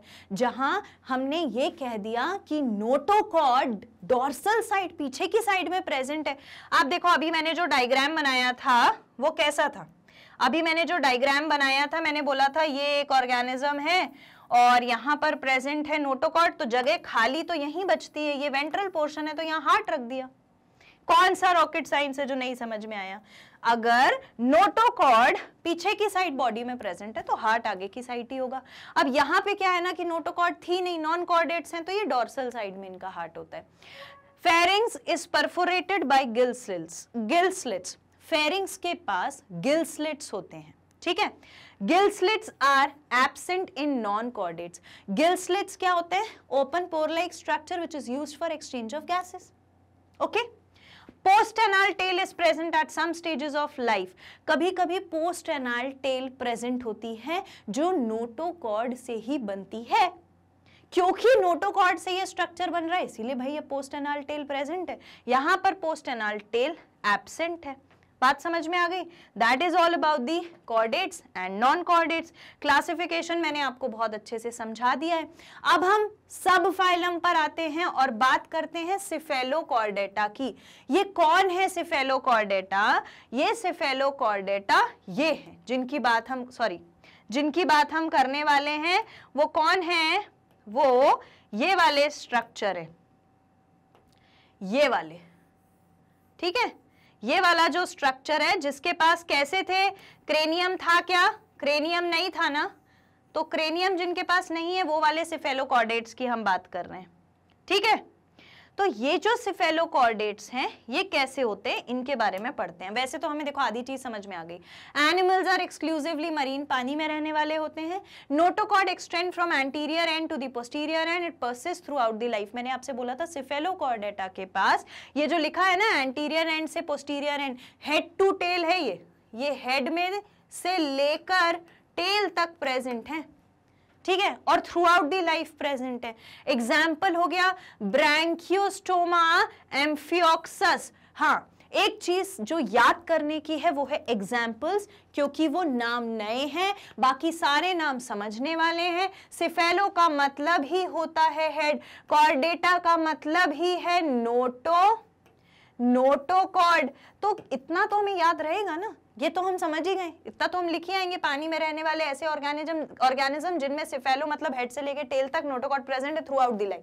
एग्जाम्पल बस याद करना है। सब फाइलम यूरोकॉर्डेटा की बात करें तो यूरोकॉर्डेटा कौन से? जिसमें लार्वा की स्टेज में टेल में प्रेजेंट थी notochord. Marine animal notochord is present only in the tail region of larval stage. I told you this, ठीक है। ये अब रिवाइज हो रहा है। Example Salpa, Doliolum, Ascidia. Now the thing over here is, जितना भी मैंने आपको यहाँ क्लासिफिकेशन में जितनी भी बातें मैंने आपको बताई थी, ठीक है, जितनी भी बातें मैंने आपको यहाँ क्लासिफिकेशन में बताई थी हम वहां पर यही रिवाइज कर रहे हैं। अगर हमने ये क्लासिफिकेशन अच्छे से पढ़ लिया तो वहां पे कोई प्रॉब्लम ही नहीं आएगी। तो हमें ऑलरेडी मालूम है कि सब फाइलम में लार्वा स्टेज में ही नोटोकॉर्ड प्रेजेंट होती है। एग्जाम्पल देख लिए। नेक्स्ट मूव करते हैं सब phylum vertebrata. Subphylum Vertebrata. Notochord is present in the embryonic stage and is replaced by vertebral column in adults. हमारे अंदर vertebrates में क्या होता है कि नोटोकॉर्ड जो है वो कहाँ प्रेजेंट होती है? जब एक ऑर्गेनिज्म का डेवलपमेंट हो रहा होता है। अब वापस डेवलपमेंट के लिए क्विक रिवीजन, इसी चैप्टर का फर्स्ट वाला पार्ट जहां पे मैंने आपको बताया था जब फर्टिलाइजेशन हो जाता है यानी मेल और फीमेल गैमीट आपस में फ्यूज हो जाते हैं तो वो बनाते हैं जाइगोट। जाइगोट कैसा है? 2 सेल का स्ट्रक्चर है। 2 सेल कैसे आए? एक ओवम और एक स्पर्म, एक सेल ओवम एक सेल स्पर्म मिलके 2 सेल जाइगोट बना। जाइगोट के बाद सेल डिवीजन चालू हुआ, 4 सेल स्टेज, 8 सेल स्टेज, ठीक है, और उसके बाद morula, blastula, gastrula, right. Blastocoel बनती थी, वो बोल जैसा स्ट्रक्चर। गैस्ट्रूला में क्या बन जाता था? गट का पोर बन जाता था, सेल डिवीजन चालू हो जाता था, सीलोम प्रेजेंट होने लगता था, मीजोडर्म अपने स्ट्रक्चर्स बनाने लगती थी। अब इससे एक बात जो इंपॉर्टेंट है वो क्या है कि मीजोडर्म से ही नोटोकॉर्ड बन के आती है। Notochord is a mesodermal structure. क्यों नहीं बनेगी? बीच में तो मीजोडर्म ही प्रेजेंट थी। आउटर एक्टोडर्म बाहर वाले पोर्शन बनाए, एंडोडर्म ने अंदर वाले पोर्शन बनाए, मीजोडर्म सारे ऑर्गन बना रही है, नोटोकॉर्ड भी वही बनाती है। ये क्वेश्चन कॉम्पिटिटिव एग्जाम के लिए इंपॉर्टेंट है। So, notochord is present in the embryonic stage and is replaced by vertebral column in adults. तो ये हमें समझ में आ गया कि नोटोकॉर्ड इनके एम्ब्रियोनिक स्टेज में जो प्रेजेंट थी वो चेंज हो जाती है जब ये बड़े होते हैं और अडल्ट होते हैं, मैच्योर होते हैं, तो वो नोटोकॉर्ड चेंज हो जाती है किसमें? वर्टिब्रल कॉलम में। Clear? They have a close circulatory system. Close circulatory system का मतलब हार्ट ने ब्लड को पंप किया, ब्लड वेसल्स के थ्रू बॉडी को दिया, बॉडी के पास भी अंदर छोटी छोटी ब्लड वेसल्स हैं जो बॉडी ब्लड को फ्लो करवाएंगी, बॉडी में एक्सचेंज ऑफ मटेरियल कराएंगी और वापस से ब्लड वेसल्स के थ्रू ही हार्ट के पास आ जाएगा, हार्ट लंग्स को दे देगा, प्योरिफिकेशन हो जाएगा। This is the close circulatory system. तो मैं एक बार और बता देती हूं कि open circulatory system on the contrary क्या होता है जो यहां नहीं है, कि ओपन सर्कुलेटरी सिस्टम में ब्लड वेसल्स आपस में कनेक्टेड नहीं रहती हैं बॉडी के अंदर, लेकिन ब्लड बॉडी के सेल्स को पूरा भिगा देता है, नहला देता है, तो कोई प्रॉपर ब्लड वेसल वहां पर बॉडी के अंदर प्रेजेंट नहीं है, सिर्फ हार्ट से लाने ले जाने के लिए ही ब्लड वेसल है। लेकिन क्लोज सर्कुलेटरी सिस्टम में हर जगह ब्लड वेसल प्रेजेंट है, ब्लड हमेशा वेसल्स के अंदर ही फ्लो करता है, कभी भी कोई सेल, कोई टिश्यू, कोई ऑर्गन नहाता नहीं है ब्लड से, है ना? तो that is all about close circulatory system with a ventral heart with 2, 3 और 4 चेंबर। वेंट्रल हार्ट मतलब सामने की तरफ बॉडी में हार्ट है, 2 चेंबर्स भी हो सकते हैं, 3 चेंबर्स भी हो सकते हैं, 4 चेंबर्स भी हो सकते हैं हार्ट में। चेंबर्स मतलब क्या? वो ऑरिकल और वेंट्रिकल्स जो हमने पढ़े थे, right auricle, right ventricle, left auricle, left ventricle, this is all about the chambers. And haemoglobin in red blood cells, RBCs के अंदर इरेथ्रोसाइट्स, आरबीसीज को टेक्निकली क्या बोलते हैं? इरेथ्रोसाइट्स। तो उनके अंदर हीमोग्लोबिन रहता है और हीमोग्लोबिन क्या करता है? कॉन्जुगेट कर जाता है ऑक्सीजन के साथ, यानी कि ऑक्सीजन के साथ कंबाइन कर जाता है और फिर पूरी बॉडी में सर्कुलेट होता है ताकि हर सेल को ऑक्सीजन मिल सके। Next is animals have kidneys for excretion and osmoregulation. पहली बार हमको पूरे एनिमल किंगडम में किडनीज देखने को मिली है वर्टिब्रेटा में। और किडनीज क्या काम करती हैं? एक्सक्रीशन का और ऑस्मोरेगुलेशन का। एक्सक्रीशन का मतलब removal of waste product, osmoregulation का मतलब क्या है? Maintaining the salt and pH balance in the body. Body के अंदर सॉल्ट बैलेंस और पीएच बैलेंस को मेंटेन करती हैं। Paired lateral appendages are present in the form of fins और लिम्स। पेयर्ड मतलब 2, ठीक है? तो 2 एक साथ पेयर में या तो लिम्स प्रेजेंट होंगे या तो फिर फिन्स प्रेजेंट होंगे, फिन्स फिशेस में, ठीक है? That is all about the vertebrata. And now we have cyclostomata. Cyclostomata. Cyclo मतलब क्या होता है? Something circle like. Stomata is for mouth. तो cyclo का मतलब होता है सर्कल और स्टोमाटा का मतलब होता है माउथ। तो इनका जो माउथ होता है वो सर्क्यूलर होता है, राउंड होता है, ऐसा गोल मुंह होता है। जब मुंह खुलेगा तो ओरल कैविटी ऐसी गोल होती है, राउंड माउथ होता है, तो उसको बोलते हैं साइक्लोस्टोमाटा। सी यहाँ पर लिखा भी है साइक्लो सर्कुलर स्टोमा ओपनिंग और mouth, hence the animals with circular mouth opening are called cyclostomes. जो ऑर्गेनिजम्स ऐसे होते हैं जिनके पास सर्कुलर माउथ ओपनिंग होती है उनको बोलते हैं स्टोमेटोम्स, सॉरी साइक्लोस्टोम्स, ठीक? Characteristically they have circular suctorial mouth without jaw. Agnatha group में आते थे ना साइक्लोस्टोमाटा। अच्छा, सक्टोरियल माउथ का क्या मतलब है? सक्टोरियल माउथ का मतलब है जिनके पास sucking type of property present हो, यानी जब ये फूड पर बैठेंगे तो उसको खाने नहीं वाले हैं अपने टंग और टीथ से, ये सक कर लेते हैं चीजों को, ठीक है? प्रेशर क्रिएट करके सक कर लेते हैं चीजों को, so that is called as suctorial mouth. और ये एक्टोपैरासाइट्स होते हैं दूसरी फिशेज में। एक्टोपैरासाइट का मतलब क्या है कि ये ऑर्गेनिज्म दूसरी फिशेस की बॉडी के ऊपर रहते हैं, बॉडी के अंदर नहीं जाते। मैंने क्या बोला? बॉडी के ऊपर रहते हैं और पैरासाइट्स की तरह बिहेव करते हैं, यानी फूड और शेल्टर ऑब्टेन करते हैं दूसरी फिशेस की बॉडी के ऊपरी पोर्शन पे रह के। 6 to 15 pair of gill slits are present. अब बहुत बार गिल स्लिट्स आ चुका है और बहुत बार मैंने आपको ये बताया कि गिल स्लिट्स जो होते हैं वो एक्सचेंज ऑफ गैसेस के लिए होते हैं, ठीक है?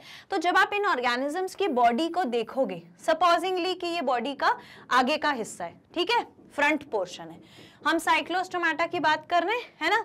और हमने बोला है कि इसके पास क्या है? सक्टोरियल माउथ है। तो ये सक्टोरियल माउथ ओपनिंग तो यहाँ हो गई, ठीक है? लेकिन इसके बाद इसके पास गिल स्लिट्स प्रेजेंट है। तो गिल स्लिट्स कैसे दिखते हैं वो इमेजिन करवा देती हूँ एक बार, तो आगे कभी नहीं भूलोगे। गिल स्लिट्स के पास ऐसे ऐसे कट्स दिखते हैं, ऐसे स्लिट का मतलब ही होता है कट, ठीक है? जैसे आप फिंगर को देखोगे तो यहाँ बीच बीच में कट है ना, बस ऐसे ही गिल स्लिट्स भी दिखते हैं, ठीक, तो ये जो गिल स्लिट्स के कट होते हैं ना, ये वाले देखो, ये वाले, ये एक कट है, ये एक कट है, ये एक कट है, इस कट में से एक्सचेंज ऑफ गैसेस हो जाता है। इतने बड़े कट नहीं है कि पानी अंदर ही चला जाए बॉडी में, नॉमिनल छोटे छोटे पोर्स जैसे समझ लो कि कुछ स्लिट्स हैं जिसमें से गैसियस एक्सचेंज हो सकता है। So that is all about the gill slits. Then we have body lacks scales and paired fins. Paired fins नहीं होते, अभी इससे पहले अपन ने वर्टिब्रेट में देखा था पेयर्ड लिम्स होते थे, यहां पर पेयर्ड फिन्स नहीं प्रेजेंट है और स्केल्स प्रेजेंट हो ये भी जरूरी नहीं है। So they are going to lack the scales and pair fins. इसके अलावा क्या होता है, cranium and vertebral column are cartilaginous. जब मैंने आपको साइक्लोस्टोम बताया था तो मैंने कहा था कि कार्टिलेज प्रेजेंट होगा क्योंकि वो हार्ड तो नहीं है, राइट। ऑस्ट्रेकोडर्मी, ऑस्ट्रियोडर्मी भी तो पढ़ा था, वो कैसे होते थे, ऑस्ट्रा मतलब मैंने बताया था क्या होता है, बोन। तो यहाँ वहां वो तो वो हार्ड बॉडी वाले थे, यहाँ पे बोन तो थी नहीं, तो ये क्या है, ये कार्टिलेज के बने हुए, इसके पास क्रेनियम है और क्या है, vertebral column. Circulation is close type, heart से ब्लड निकला, ब्लड वेसल्स में गया, छोटी छोटी ब्लड वेसल्स के थ्रू बॉडी में घूमा, वापस से हार्ट के पास ब्लड को ले आया, ठीक। Animals are marine but move to fresh water. Actually में मरीन एनिमल्स होते हैं लेकिन फ्रेश वाटर में भी कभी कभी चले जाते हैं। Ammocoete larvae metamorphose into adult and return to the sea. इस स्टेटमेंट को डिफरेंट कलर के पेन या पेंसिल से कर लेना हाईलाइट। क्यों, ऐसा क्यों बोला मैम कि इसको हाईलाइट करने की जरूरत है। एमोसीटे लार्वे, एमोसीटे लार्वे का मतलब क्या होता है, it is a larval stage, larva वाली इमेच्योर स्टेज ऑर्गेनिज्म की लाइफ में कहलाती है एमोसीटे स्टेज। और वो क्या करती है, मेटामॉर्फोज। मेटामॉर्फोज का मतलब ही होता है, एक मिनट, मेटामॉर्फोज का मतलब ही होता है जब एक लार्वा अपने कैरेक्टर्स को चेंज करे जब वो मैच्योर हो यानी कि अडल्ट हो, तो उसको हम बोलते हैं मेटामॉर्फोसिस। जो लार्वल स्टेज में जैसी बॉडी थी, जैसा कैरेक्टर था, जैसा फीचर था, वो बिल्कुल ही चेंज हो गया। आपने कई बच्चे ऐसे भी देखे होंगे, कुछ ऐसे होते हैं कि बचपन में बड़े शरारती होते हैं, पढ़ना नहीं चाहते, बिल्कुल परेशान कर देते हैं मम्मी पापा को, टीचर्स को, लेकिन जब वो बड़े हो जाते हैं, मतलब पहले तो लगता है कि भाई जीवन में ये कुछ करेगा ही नहीं, लेकिन जब वो बड़े हो जाते हैं तो वो इतना ड्रास्टिकली चेंज हो जाते हैं कि टॉपर ही हो गया, सिलेक्ट हो गया, आईआईटी में सिलेक्ट हो गया, नीट में सिलेक्ट हो गया, यूपीएससी में हो सकता है सिलेक्ट हो गया, इतना चेंज भी आ जाता है। तो वहां पे तो वो चेंज कैसे आया था, सिर्फ दिमाग के अंदर आया था, लेकिन यहाँ पे ये जो मेटामॉर्फोज होता है ना, मेटामॉर्फोसिस का क्राइटेरिया ये चेंज इसमें भी आता है, लेकिन बॉडी स्ट्रक्चर भी चेंज हो जाता है, कैरेक्टर भी चेंज हो जाते हैं। वहां पे तो सिर्फ थिंकिंग चेंज हुई थी, यहाँ हर चीज सर से लेके पांव तक लार्वा लगेगा ही नहीं कि ये उसी स्टेज का लार्वा है, उसी ऑर्गेनिज्म का लार्वा है। इतना चेंज आ जाए तो बोलते हैं metamorphosis into adult and return to the sea. तो ये जो एमोसीटे लार्वे होते हैं, इनमें चेंज क्या आता है ये भी बताओ मैडम। इनमें क्या होता है, इनकी कहानी कुछ ऐसी है कि जब ये लार्वा रहते हैं, है ना, उस दौरान ये मड में, मिट्टी में रहते हैं और दूसरे जो माइक्रो ऑर्गेनिजम्स हैं उनसे अपना थोड़ा बहुत खाना एक्सट्रैक्ट करके उनके बलबूते काम चला लेते हैं। लेकिन जैसे ही समझदार होते हैं, बड़े होते हैं, मैच्योर हो जाते हैं, मेटामॉर्फोसिस करते हैं और सीधा पानी में चले जाते हैं और फिर इंडिविजुअली रहने लगते हैं। फिर उनको मड में रह के माइक्रो ऑर्गेनिज्म की जरूरत नहीं होती, फिर वो पानी में रह के ही सारा काम कर लेते हैं। और सोचो ना कि पानी में जब चले जाएंगे, जब ये अडल्ट हो जाएंगे तो इनके पास क्लोज टाइप सर्कुलेटरी सिस्टम भी रहेगा, वर्टिब्रल कॉलम भी रहेगी, क्रेनियम भी रहेगा, सारी चीजें तो प्रेजेंट है, गिल स्लिट्स प्रेजेंट है।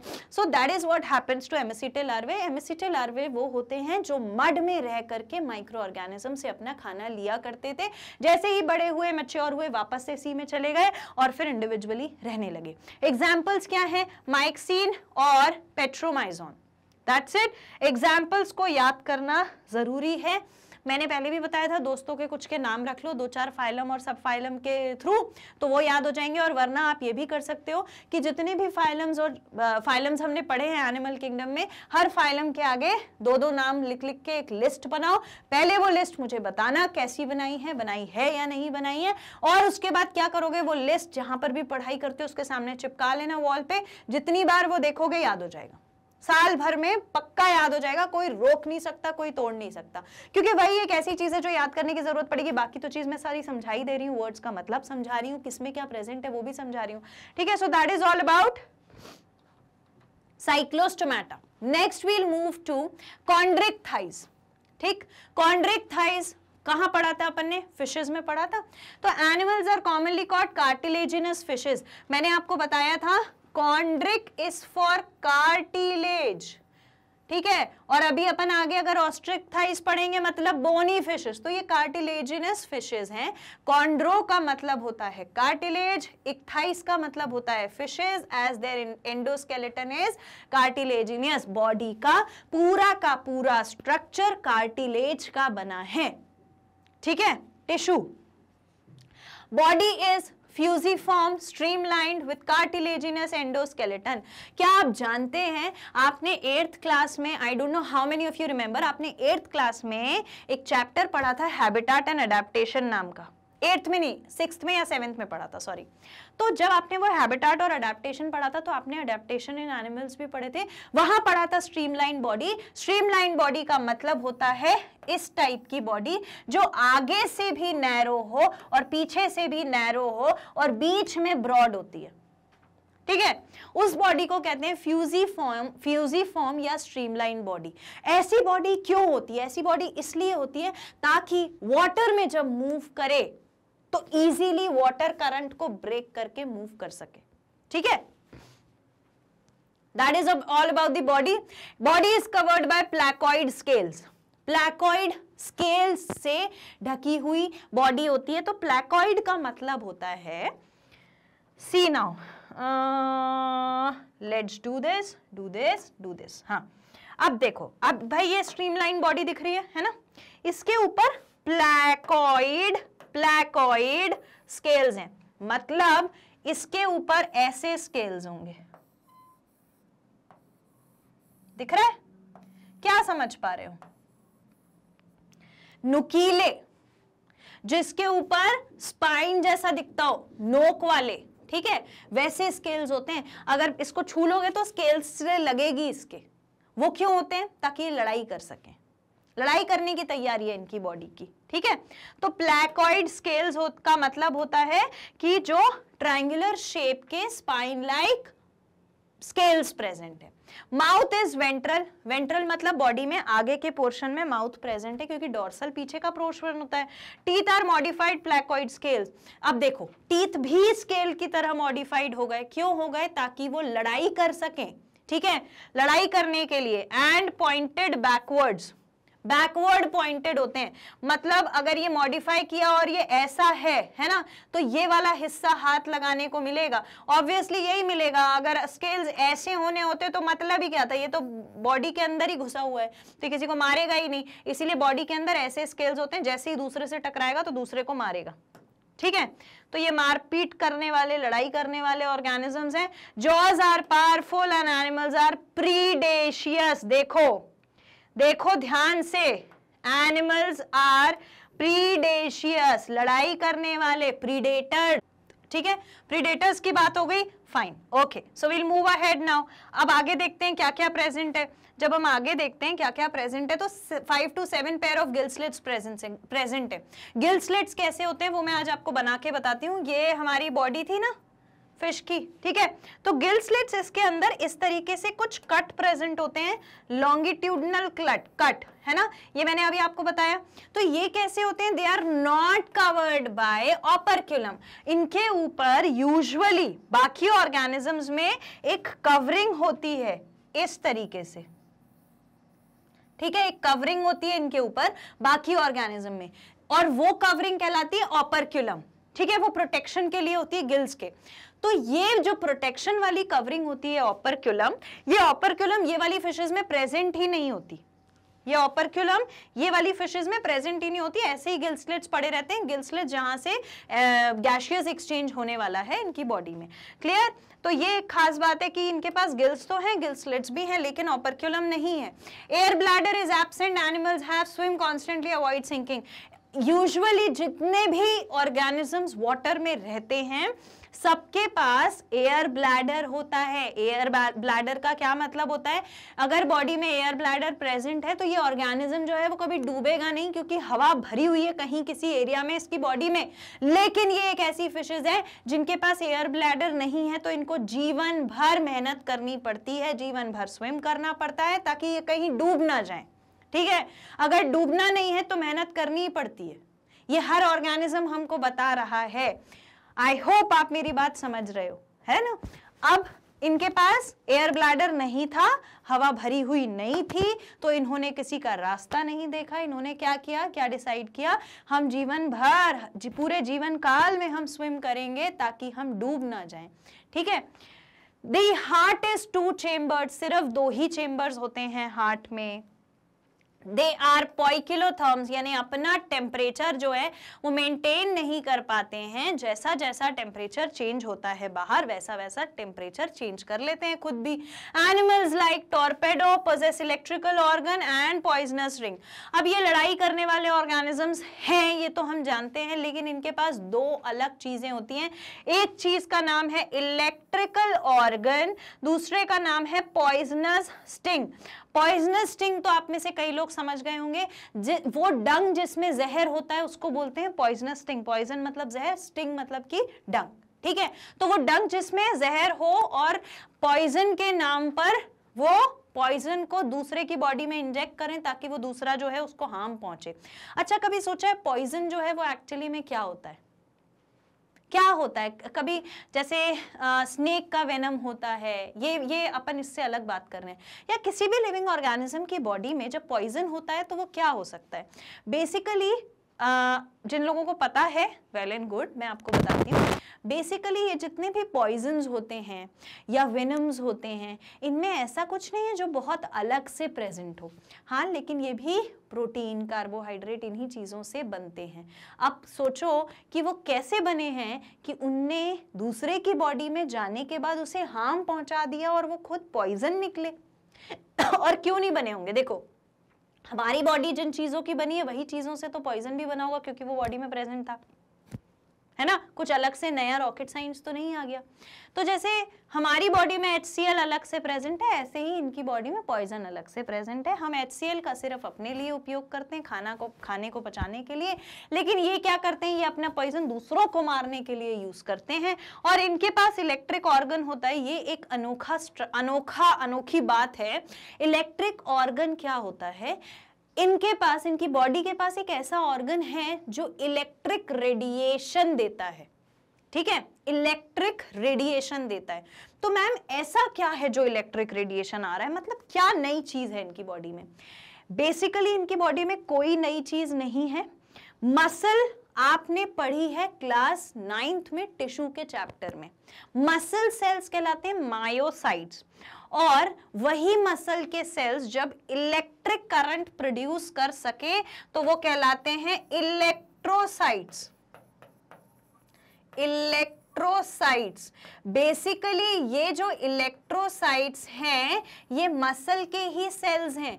इनके पास जो मसल्स में, आपको पता है मसल्स में कॉन्ट्रैक्टाइल प्रोटीन होता है जो रिलैक्सेशन एंड कॉन्ट्रैक्शन करवाता है।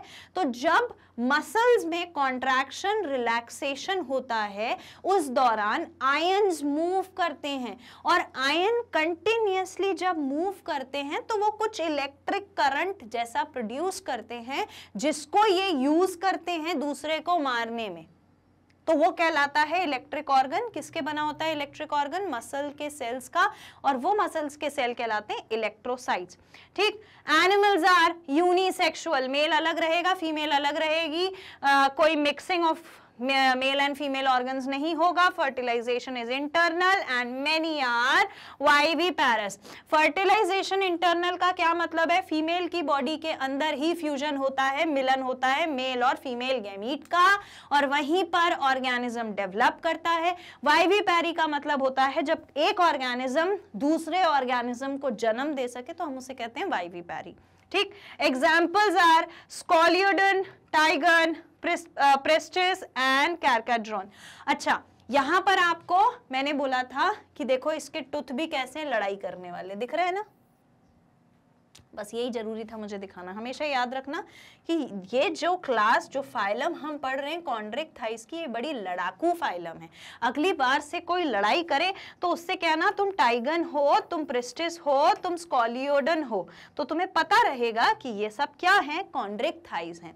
नेक्स्ट मूव ऑन करते हैं ऑस्टिकथाइस की तरफ। ऑस्टिकथाइस यानी कि bony fishes. Animals are called bony fishes. Osteo का मतलब बोन, इक्थाइस का मतलब fish. They have bony endoskeleton. जहां पर क्लासिफिकेशन कंप्लीट किया वहां हम ये समझ गए थे कि कौन से ऑर्गेनिज्म का कैसा कैरेक्टर होगा, समझ गए थे कि नहीं? अब बस वही चीजें हम लिख रहे हैं, इसीलिए ये जो आपने बनाया है ये की है, ठीक है, ये इस चैप्टर के मेन पोर्शन की है, बिना इसके कोशिश ही मत करना, ठीक है?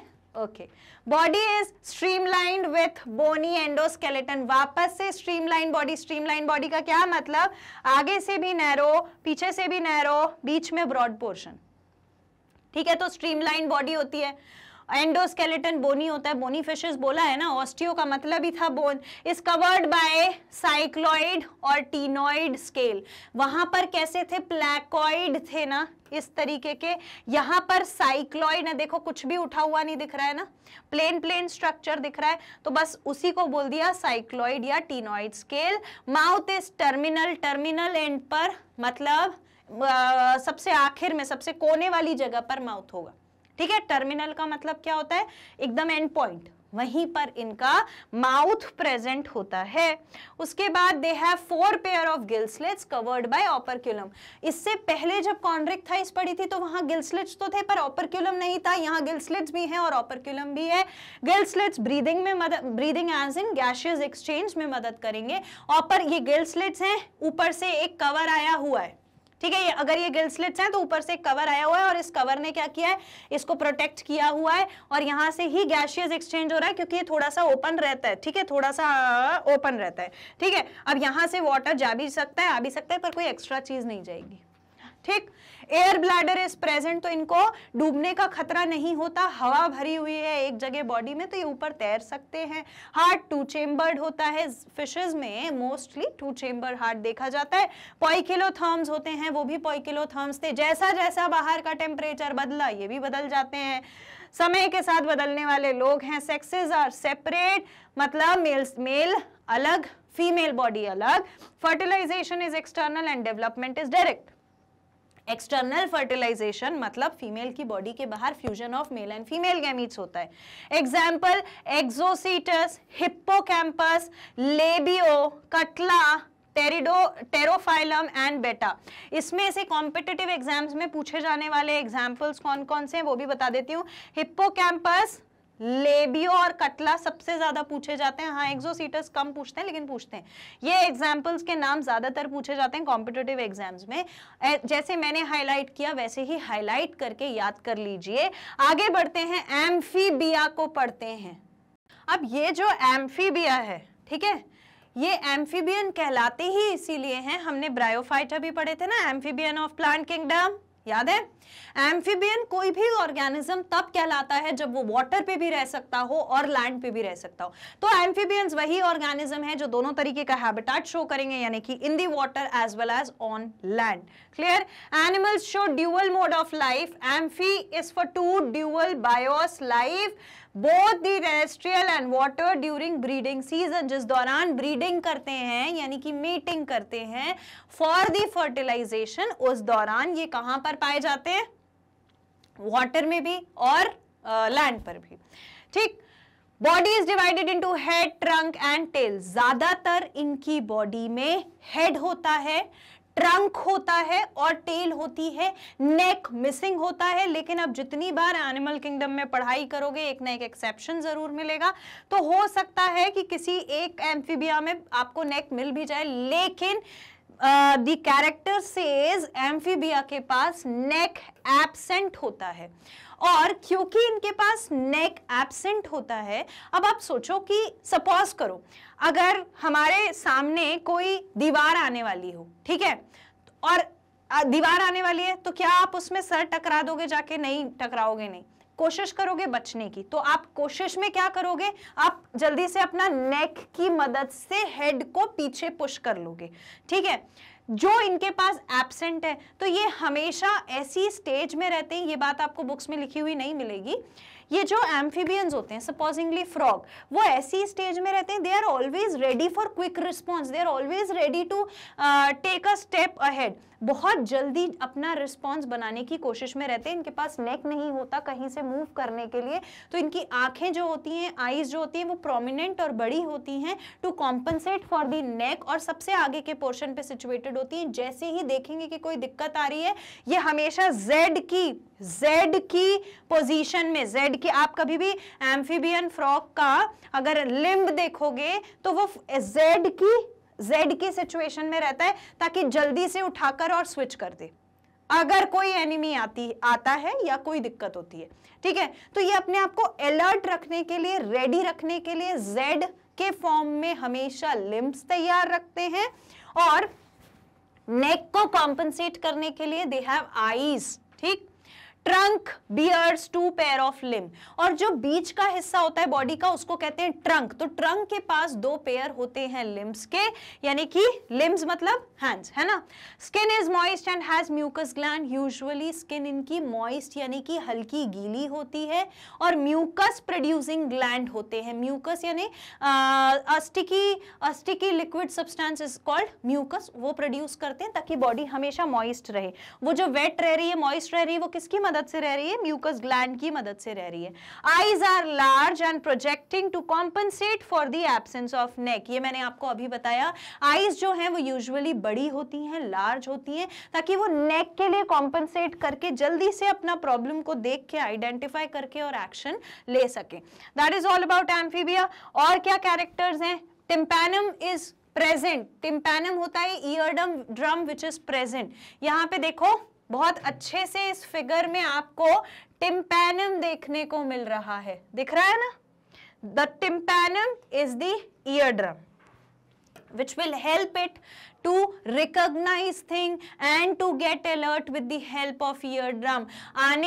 आती हुई कोई भी समस्या को पहचान कर, सेंस करके रिस्पॉन्स करने में हेल्प करेगी ईयर ड्रम, और इस तरीके की दिखती है। Heart is 3 chambered with 2 auricle and 1 ventricle. Heart जो है वो 3 चेम्बर्स का होता है, जिसमें से 2 ऑरिकल्स या एट्रियम नाम के चेम्बर्स होते हैं और 1 वेंट्रिकल नाम का चेम्बर होता है। एलिमेंट्री कैनाल जो होती है, अच्छा, अब सबसे ज्यादा इंपॉर्टेंट बात ये है कि एलिमेंट्री कैनाल जो होती है, या फिर रिप्रोडक्टिव सिस्टम जो होता है, या यूरिनरी सिस्टम जो होता है, इन तीनों चीजों के लिए एक ही ओपनिंग होती है। सपोजिंगली यहाँ से माउथ अगर चालू हुआ है तो ये पूरी एलिमेंट्री कैनाल पूरे ऑर्गन्स के साथ घूम फिर के यहाँ एक ऑर्गन, यहाँ एक ऑर्गन, और आखिरकार एक ओपनिंग के थ्रू ओपन होंगे, और वो ओपनिंग कहलाती है cloacal aperture.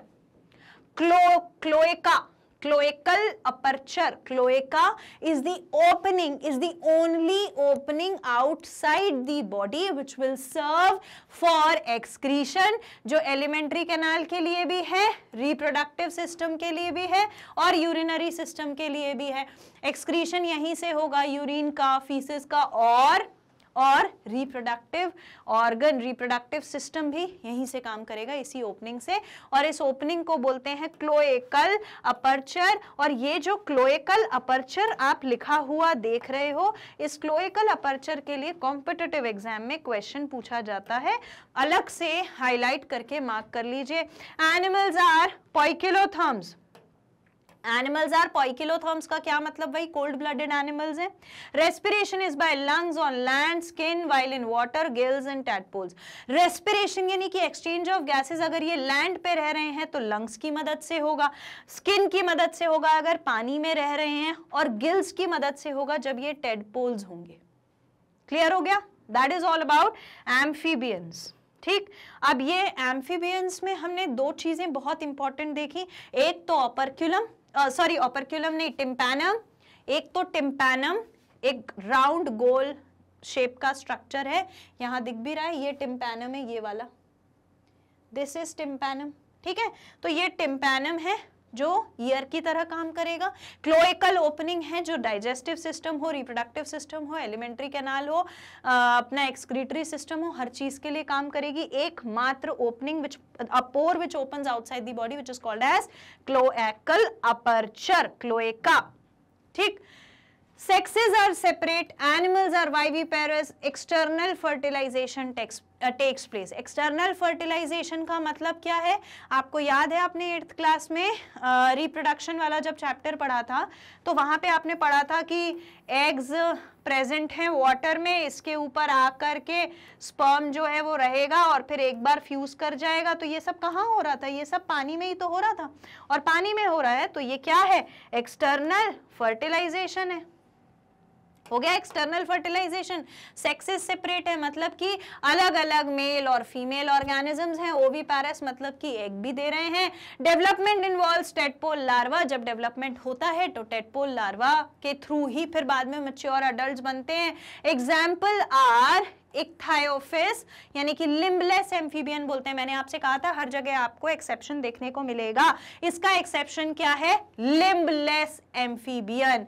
बफो, Rana, salamandra, etc. These all are the examples which you need to learn. No other option do we have for learning it. Next is reptilia. ठीक है, रेप्टाइल्स जो होते हैं वो क्रीप करते हैं, रेंग रेंग के चलते हैं। बिकॉज ऑफ देयर क्रीपिंग और क्राउलिंग हैबिट, रीपर है ना, रीपर का मतलब होता है क्रीप या क्राउल, तो ये क्रीप करके रेंग के चलते हैं, so they are called as reptiles. पर इनकी बॉडी में हेड भी होता है, नेक भी होता है, ट्रंक भी होता है, टेल भी होती है। Body is divided into head, neck, trunk, tail, सारी चीजें प्रेजेंट है। ट्रंक के पास इनके पास लिम्स होते हैं। ठीक, skin is dry without glands, body is covered by horny cornified skin, epidermal scales called scutes. इनके पास बॉडी में ड्राई, एक तो पहले तो स्किन ड्राई है ना, कोई म्यूकस प्रोड्यूसिंग ग्लैंड नहीं है जैसे कि किसके पास होते थे इससे पहले, एम्फीबियंस के पास होते थे। तो अब इनकी बॉडी क्या है? हार्श है। और इनकी बॉडी हार्श होने के अलावा कॉर्निफाइड और एपिडर्मल स्केल्स होते हैं जिसको स्क्यूट्स नाम से जाना जाता है।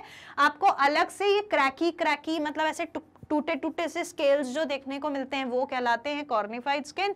टिम्पैनम रिप्रेजेंट्स द ईयर, जैसे कि वहां फ्रॉग को हम देख रहे थे टिम्पैनम है, उसी तरीके से इनके पास भी टिम्पैनम है जो ईयर का काम करेगा, साउंड को आइडेंटिफाई करेगा और अलर्टनेस दिखाने में मदद करेगा। Trunk bears 2 pair of limbs, मैंने आपको अभी बताया ट्रंक पे इनके पास 2 पेयर ऑफ लिम्स होते हैं, यहाँ दिख भी रहे हैं, ये देखो एक ये दिख रहा है, एक ये दिख रहा है ना। तो ये चीजें होती हैं, इनके ये कैरेक्टर्स हैं। हार्ट इज 3 चेम्बर्ड, 3 चेम्बर्स होते हैं हार्ट में, but exceptions are always there except crocodile where it is 4 chambered. Crocodile में 4 चेम्बर्ड हार्ट होता है। एक्सक्लूसिवली कॉम्पिटिटिव एग्जाम्स में पूछा जाता है। स्टूडेंट्स को लगता है कि हम पढ़ रहे हैं रेप्टिलिया तो मतलब क्रोकोडाइल रेप्टाइल्स में आ रहा है, फोटो भी देखी थी तो इसका मतलब ये हो सकता है कि उसके पास 3 चेम्बर्ड हार्ट होना चाहिए, बट एक्चुअली में उसके पास 4 चेम्बर्ड हार्ट होता है। एनिमल्स आर यूनिसेक्सुअल, मेल अलग फीमेल अलग, कोई एक ही इंडिविजुअल में 2 सेक्स नहीं मिलेंगे। फर्टिलाइजेशन इंटरनल होगा बॉडी के अंदर, ओवोवाइविपैरस, ठीक है, वही इंटरनल फर्टिलाइजेशन के लिए बताया है। Example Calotes, chameleon, Hemidactylus, poisonous snakes होते हैं जैसे Vipera viper, Naja cobra, Bungarus krait. अब ये जो नाजा कोबरा है और नाजा है, इस पे क्वेश्चन नीट में पूछा जाता है, ठीक है। तो ये चीज याद रखना, किसको बिलोंग करता है बेटा, किसको बिलोंग करता है? रेप्टाइल को, my dear students. Next is Aves.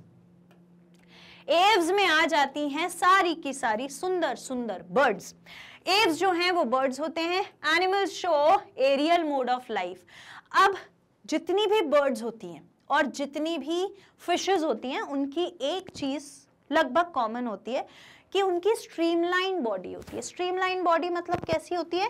Streamline body मतलब मैंने बताया था ना, फिशेस ऐसी दिखती हैं, ऐसे ही बर्ड्स में भी देखो ये भी पोर्शन नैरो है और आखिरी का पोर्शन भी नैरो है, बीच का पोर्शन ब्रॉड है। फिशेस में भी ऐसे ही होता था। तो इनकी बॉडी स्ट्रीमलाइन होती है which is adapted to flight, उड़ने के लिए मदद करेगी। ठीक है। दूसरी चीज, लिम्स इनके पास भी 4 ही होते हैं। ऊपर वाले जो वो लिम्स ही हैं जो फेदर्स में मॉडिफाई हो गए, जो उड़ने के लिए मदद करेंगे, वो एक्चुअली में लिम्स थे जो मॉडिफाई हो गए और अब फ्लाई करने के लिए हेल्प कर रहे हैं। और नीचे वाले जो लिम्स होते हैं वो मॉडिफाइड रहते हैं फुट में, तो वो होल्ड कर सकती हैं चीजों को, वॉक कर सकती हैं पानी में या इधर उधर, तो वो फुट में मॉडिफाइड है नीचे वाले लिम्स। ऊपर वाले लिम्स फेदर्स में मॉडिफाइड है, स्ट्रीमलाइन बॉडी है। एयर ब्लैडर प्रेजेंट होता है क्योंकि उन्हें उड़ना है। हॉलो बोन्स होती हैं। हॉलो बोन्स अंदर से खोखली इसलिए होती है, अगर बहुत स्ट्रांग होती तो वो हवा में कैसे उड़ पाती?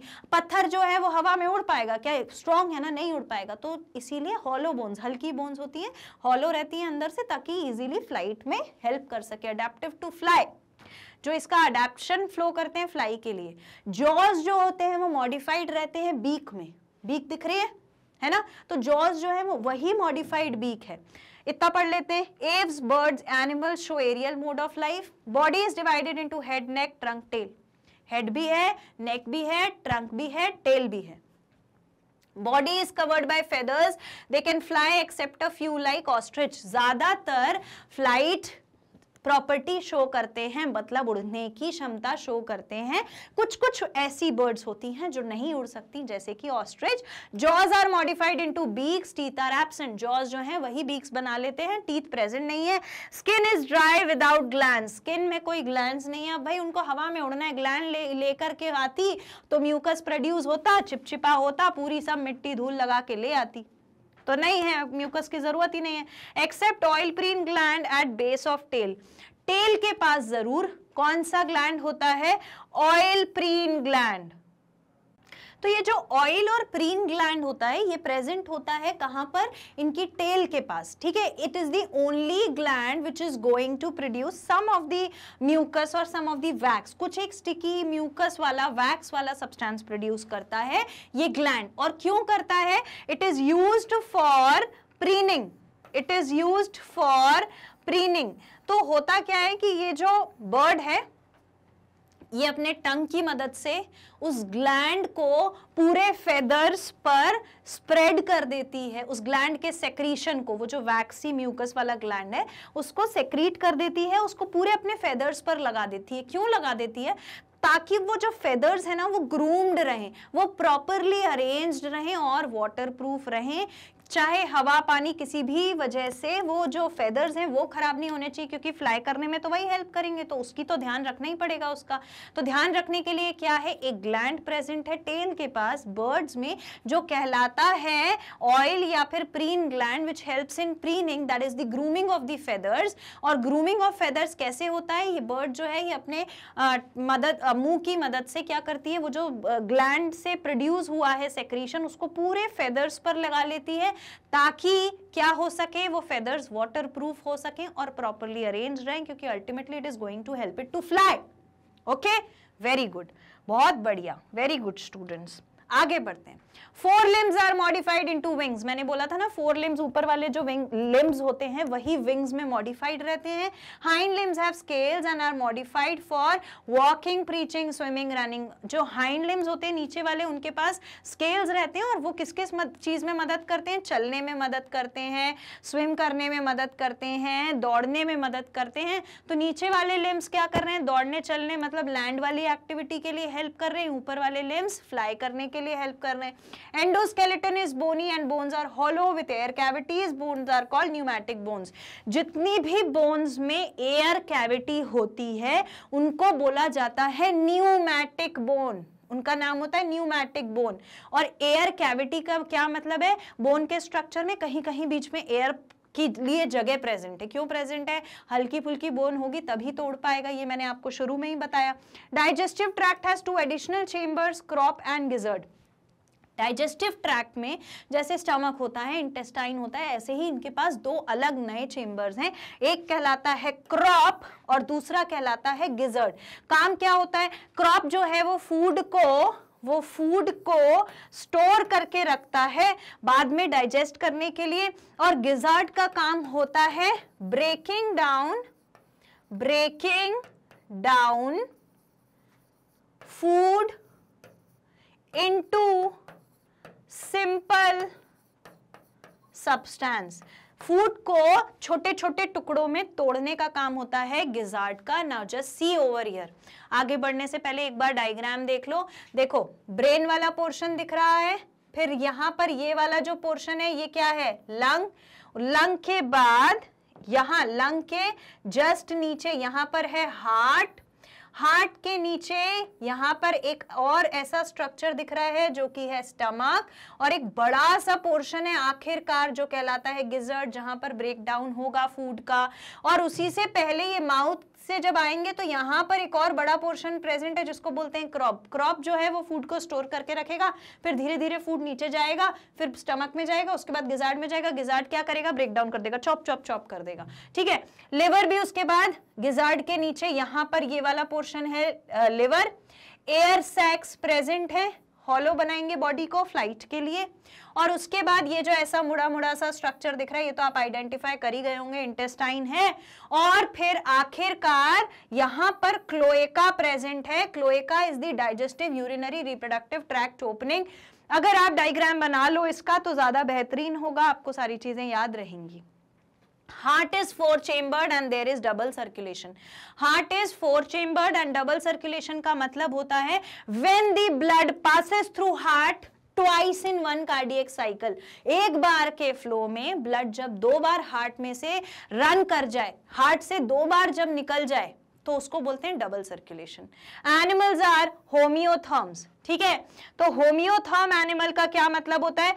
होमियोथर्म्स मतलब कि बॉडी टेम्परेचर कांस्टेंट रहता है, आसपास के किसी भी तरीके के टेम्परेचर से बॉडी के टेम्परेचर में कोई भी चेंज नहीं आता, विच इज कॉल्ड एज होमियोथर्म्स। ठीक है, that is all about the birds और दी एव्स। ठीक, रेस्पिरेशन गिल्स की मदद से होता है, एक्सचेंज ऑफ गैसेस के लिए गिल्स प्रेजेंट है। Air sacs connected to lung supplement respiration. Lungs के पास एयर सैक्स हैं जो क्या करने वाला है? सप्लाई करने वाला है गैस को, मतलब कि ऑक्सीजन और कार्बन डाइऑक्साइड का एक्सचेंज कराने के लिए बेसिकली लंग्स प्रेजेंट हैं, ये जरूरी है। एनिमल्स आर यूनिसेक्सुअल मतलब कि मेल अलग फीमेल अलग, exhibit sexual dimorphism. Fertilization is internal. Dimorphism यानी कि 2 तरीके के दिख सकते हैं। ठीक है, फर्टिलाइजेशन इज इंटरनल यानी कि बॉडी के अंदर ही फ्यूजन ऑफ मेल और फीमेल गैमीट होगा। एग्जाम्पल है कॉर्वस, पावो, नियोफ्रॉन, स्ट्रूथियो। कुछ बर्ड्स के नाम हमें याद करने ही हैं, we do not have any option. जैसे सब में हमको एग्जाम्पल्स याद करने ही पड़ेंगे। अब हम बात करते हैं सबसे इंटेलिजेंट क्लास मेमेलिया की। मेमेलिया जो होता है ये फाइलम कैसा फाइलम है? जिसके पास 2 इंपॉर्टेंट फीचर हैं जिसकी वजह से इसे मेमेलिया बोला जाता है। पहला इंपॉर्टेंट फीचर है presence of mammary gland, presence of mammary gland, और दूसरा इंपॉर्टेंट फीचर है presence of hairs over skin. Skin के ऊपर हेयर प्रेजेंट है और मैमरी ग्लैंड प्रेजेंट है, इसीलिए मैमेलिया कहलाए। मैमी का मतलब होता है मैमरी ग्लैंड यानी कि milk producing gland, hence animals are called mammals. और खास बात ये होती है कि इस ग्रुप के जितने भी ऑर्गेनिजम्स हैं उन सबके पास क्या प्रेजेंट है? मैमरी ग्लैंड यानी कि मिल्क प्रोड्यूसिंग ग्लैंड प्रेजेंट है, but which is vestigial for male. Male की बॉडी में इस मैमरी ग्लैंड का कोई काम नहीं होता, उसको वेस्टिजियल माना जाता है यानी कि वेस्ट माना जाता है। जबकि फीमेल की बॉडी में mammary gland produces milk which is used for nourishment of the newborn. नए जन्मे हुए जो ऑर्गेनिज्म होते हैं उनको नरिश करने के लिए, उनको ग्रोथ के लिए, उनको बेटर नरिशमेंट प्रोवाइड प्रोवाइड करने के लिए यूज होता है मेमोरी ग्लैंड फीमेल्स में। The characteristic feature of the class is the presence of mammae और mammary gland which are vestigial in males, males में जिसका कोई काम नहीं है, फंक्शनल इन फीमेल, पूरा काम फीमेल में ही है। Milk produced by them is used to nourish the young ones, नए जन्मे हुए इस ग्रुप के जो ऑर्गेनिजम्स हैं उनको नरिश करने के लिए यूज होता है milk produced by memory gland. Presence of hair on the body is also unique feature, यही एक ऐसे ऑर्गेनिज्म, अभी तक देखो अपन ने स्केल्स देखे, ड्राई स्किन देखी, म्यूकस ग्लैंड देखा, लेकिन कहीं पर भी स्किन के ऊपर हेयर नहीं देखे थे, वो मैमल्स में ही पाए जाते हैं। एक्सटर्नल ईयर और पिन्ना आर प्रेजेंट, ये जो है ये पिन्ना कहलाता है, जो ईयर के बाहर प्रेजेंट है एक कवरिंग की तरह। और क्या जरूरत होती है ये वाले पोर्शन की, जरूरत होती है to converge the sound waves, ताकि साउंड वेव जो है वो इकट्ठी होकर कान के अंदर जा सके, इसीलिए बाहर एक ये पोर्शन डेवलप्ड है। और जब हम कोई बात सुनते हैं तो हम ऐसे ही करके सुनते हैं ना, क्यों करते हैं, ताकि साउंड वेव सीधे हमारे कान में जाए, और ये भी इसीलिए प्रेजेंट होता है। सो पिना is present for the external ear. Diaphragm is the muscular partition that divides the trunk internally into thoracic and abdominal cavity. Class 10th, life processes, digestive system, respiratory system, वहां पर हमने बनाया भी था डायग्राम। हमारा जो ऊपर वाला पोर्शन होता है जहां पर लंग्स होते हैं, हार्ट होता है, वो वाला पोर्शन, वो वाली कैविटी कहलाती है थोरैसिक कैविटी। और उसके नीचे जहां पर डाइजेस्टिव सिस्टम के सारे पार्ट्स होते हैं वो कहलाती है क्या, अब्डोमिनल कैविटी। तो ये जो थोरैसिक कैविटी है, अब्डोमिनल कैविटी है, इसको डिवाइड किसने कर दिया, इसको डिवाइड करने के लिए एक ऑर्गन है जिसको बोलते हैं मस्कुलर पार्टीशन है, जिसको बोलते हैं डायफ्राम। हार्ट इज 4 चेम्बर्ड, यानी कि left auricle, left ventricle, right auricle, right ventricle, 4 chambers present हैं हार्ट में। और डबल सर्कुलेशन है, यानी कि एक बार में ब्लड 2 बार, एक साइकिल में ब्लड 2 बार पास होता है हार्ट में से, तो बोलते हैं double circulation. Animals are homeotherms, constant body temperature रहता है, बाहर का टेम्परेचर चाहे चेंज हो चाहे ना हो। Respiration is bye gills in all irrespective of habitat, किसी भी हैबिटेट में रहें, रेस्पिरेशन लंग्स की मदद से ही होगा। Lungs will be used for exchange of gases. Fertilization female की बॉडी के अंदर होता है, इसीलिए इंटरनल फर्टिलाइजेशन कहलाता है। मैक्रोपस, होमोसेपियन, कैनिस, फेलिस, कैमिलियस, सबके सब किस में आते हैं, मैमेलिया में आते हैं। ठीक है, so this is all about mammals. With this, we have completed the 4th chapter for class 11th biology, which is animal kingdom. Next session में मैं आपसे मिलूंगी इसी के question answers लेके, तो do not forget, है ना, हर पार्ट जो है वो बहुत इंपॉर्टेंट है इस चैप्टर का। मैंने पहले भी बताया था, मैं फिर से रिपीट कर दे रही हूँ। कॉम्पिटिटिव एग्जाम के लिए और स्कूल के एग्जाम के लिए सबसे ज्यादा मार्क्स इस चैप्टर में होते हैं, सबसे ज्यादा गलतियां भी इस चैप्टर में होती हैं, इसीलिए मैंने हर चीज क्लैरिफाई करी है। जब क्विक रिविजन कंप्लीट करेंगे तो उसके बाद क्वेश्चंस पे मूव ऑन करेंगे। और अच्छी बात आपके लिए ये है कि मैग्नेट ब्रेन्स ने सारे जो ये हर एक क्लास के लिए, हर एक सब्जेक्ट के लिए, हर एक चैप्टर के लिए वीडियोज हैं, इनको अवेलेबल कराया है वेबसाइट पर, जो कि ऑफिशियल वेबसाइट है मैग्नेट ब्रेन्स की, www.magnetbrains.com, और ऐप पर भी जो प्ले स्टोर पे अवेलेबल है मैग्नेट ब्रेन्स के नाम से। आपको क्या करना है, आपको टाइप करना है www.magnetbrains.com, इस तरीके का पेज ओपन होगा। एक्सप्लोर टॉप कोर्सेज में जाएंगे तो CBSE इंग्लिश मीडियम लिखा हुआ दिखेगा, वहां आप जो भी सब्जेक्ट पढ़ना चाहते हैं उसको सिलेक्ट कर लीजिए। बायोलॉजी पढ़ना है, बायोलॉजी को सिलेक्ट किया, वॉच नाउ पे गए तो आपके सामने ऐसा पेज ओपन होगा, पूरा डिस्क्रिप्शन दिया हुआ है, वॉच चैप्टर वाइज वीडियोस लिखा है, यहाँ पर पूरे लेक्चर्स अरेंज्ड हैं। जो भी पढ़ना है उस चैप्टर को क्लिक करो, वॉच नाउ करोगे तो इस तरीके से प्ले होने लगेगा लेक्चर आपके सामने, आप आसानी से सारी पढ़ाई कर सकते हो। और जैसे आप करते हो, suggested to your friends who belong to Hindi medium, Hindi medium के जितने भी स्टूडेंट्स हैं जिनको आप जानते हो उन्हें सजेस्ट करो। Now there is Magnet Brains Hindi also, so they can also access to this platform. Subscribe कर लेने से चैनल को कोई भी नोटिफिकेशन मिस नहीं होगा, क्योंकि मैग्नेट ब्रेन्स एक ही ऐसा बढ़िया सा प्लेटफॉर्म है जहां पर एजुकेशन बिल्कुल फ्री ऑफ कॉस्ट अवेलेबल है, किंडरगार्टन से क्लास 12 तक के स्टूडेंट्स के लिए। आई होप, उम्मीद करती हूं आपको हर चीज समझ में आई होगी और पसंद आया होगा। और अगर ऐसा है तो मुझे कमेंट्स में जरूर बताना, मैं आपके सारे कमेंट्स पढ़ती हूँ। और लाइक कर देना वीडियो को जल्दी से, ठीक है, सब्सक्राइब कर लेना ताकि हर नोटिफिकेशन आपको मिल सके, आप तक पहुंच सके। और सभी फ्रेंड्स को, सिबलिंग्स को शेयर करना ताकि वो भी पढ़ सकें। Thank you so much.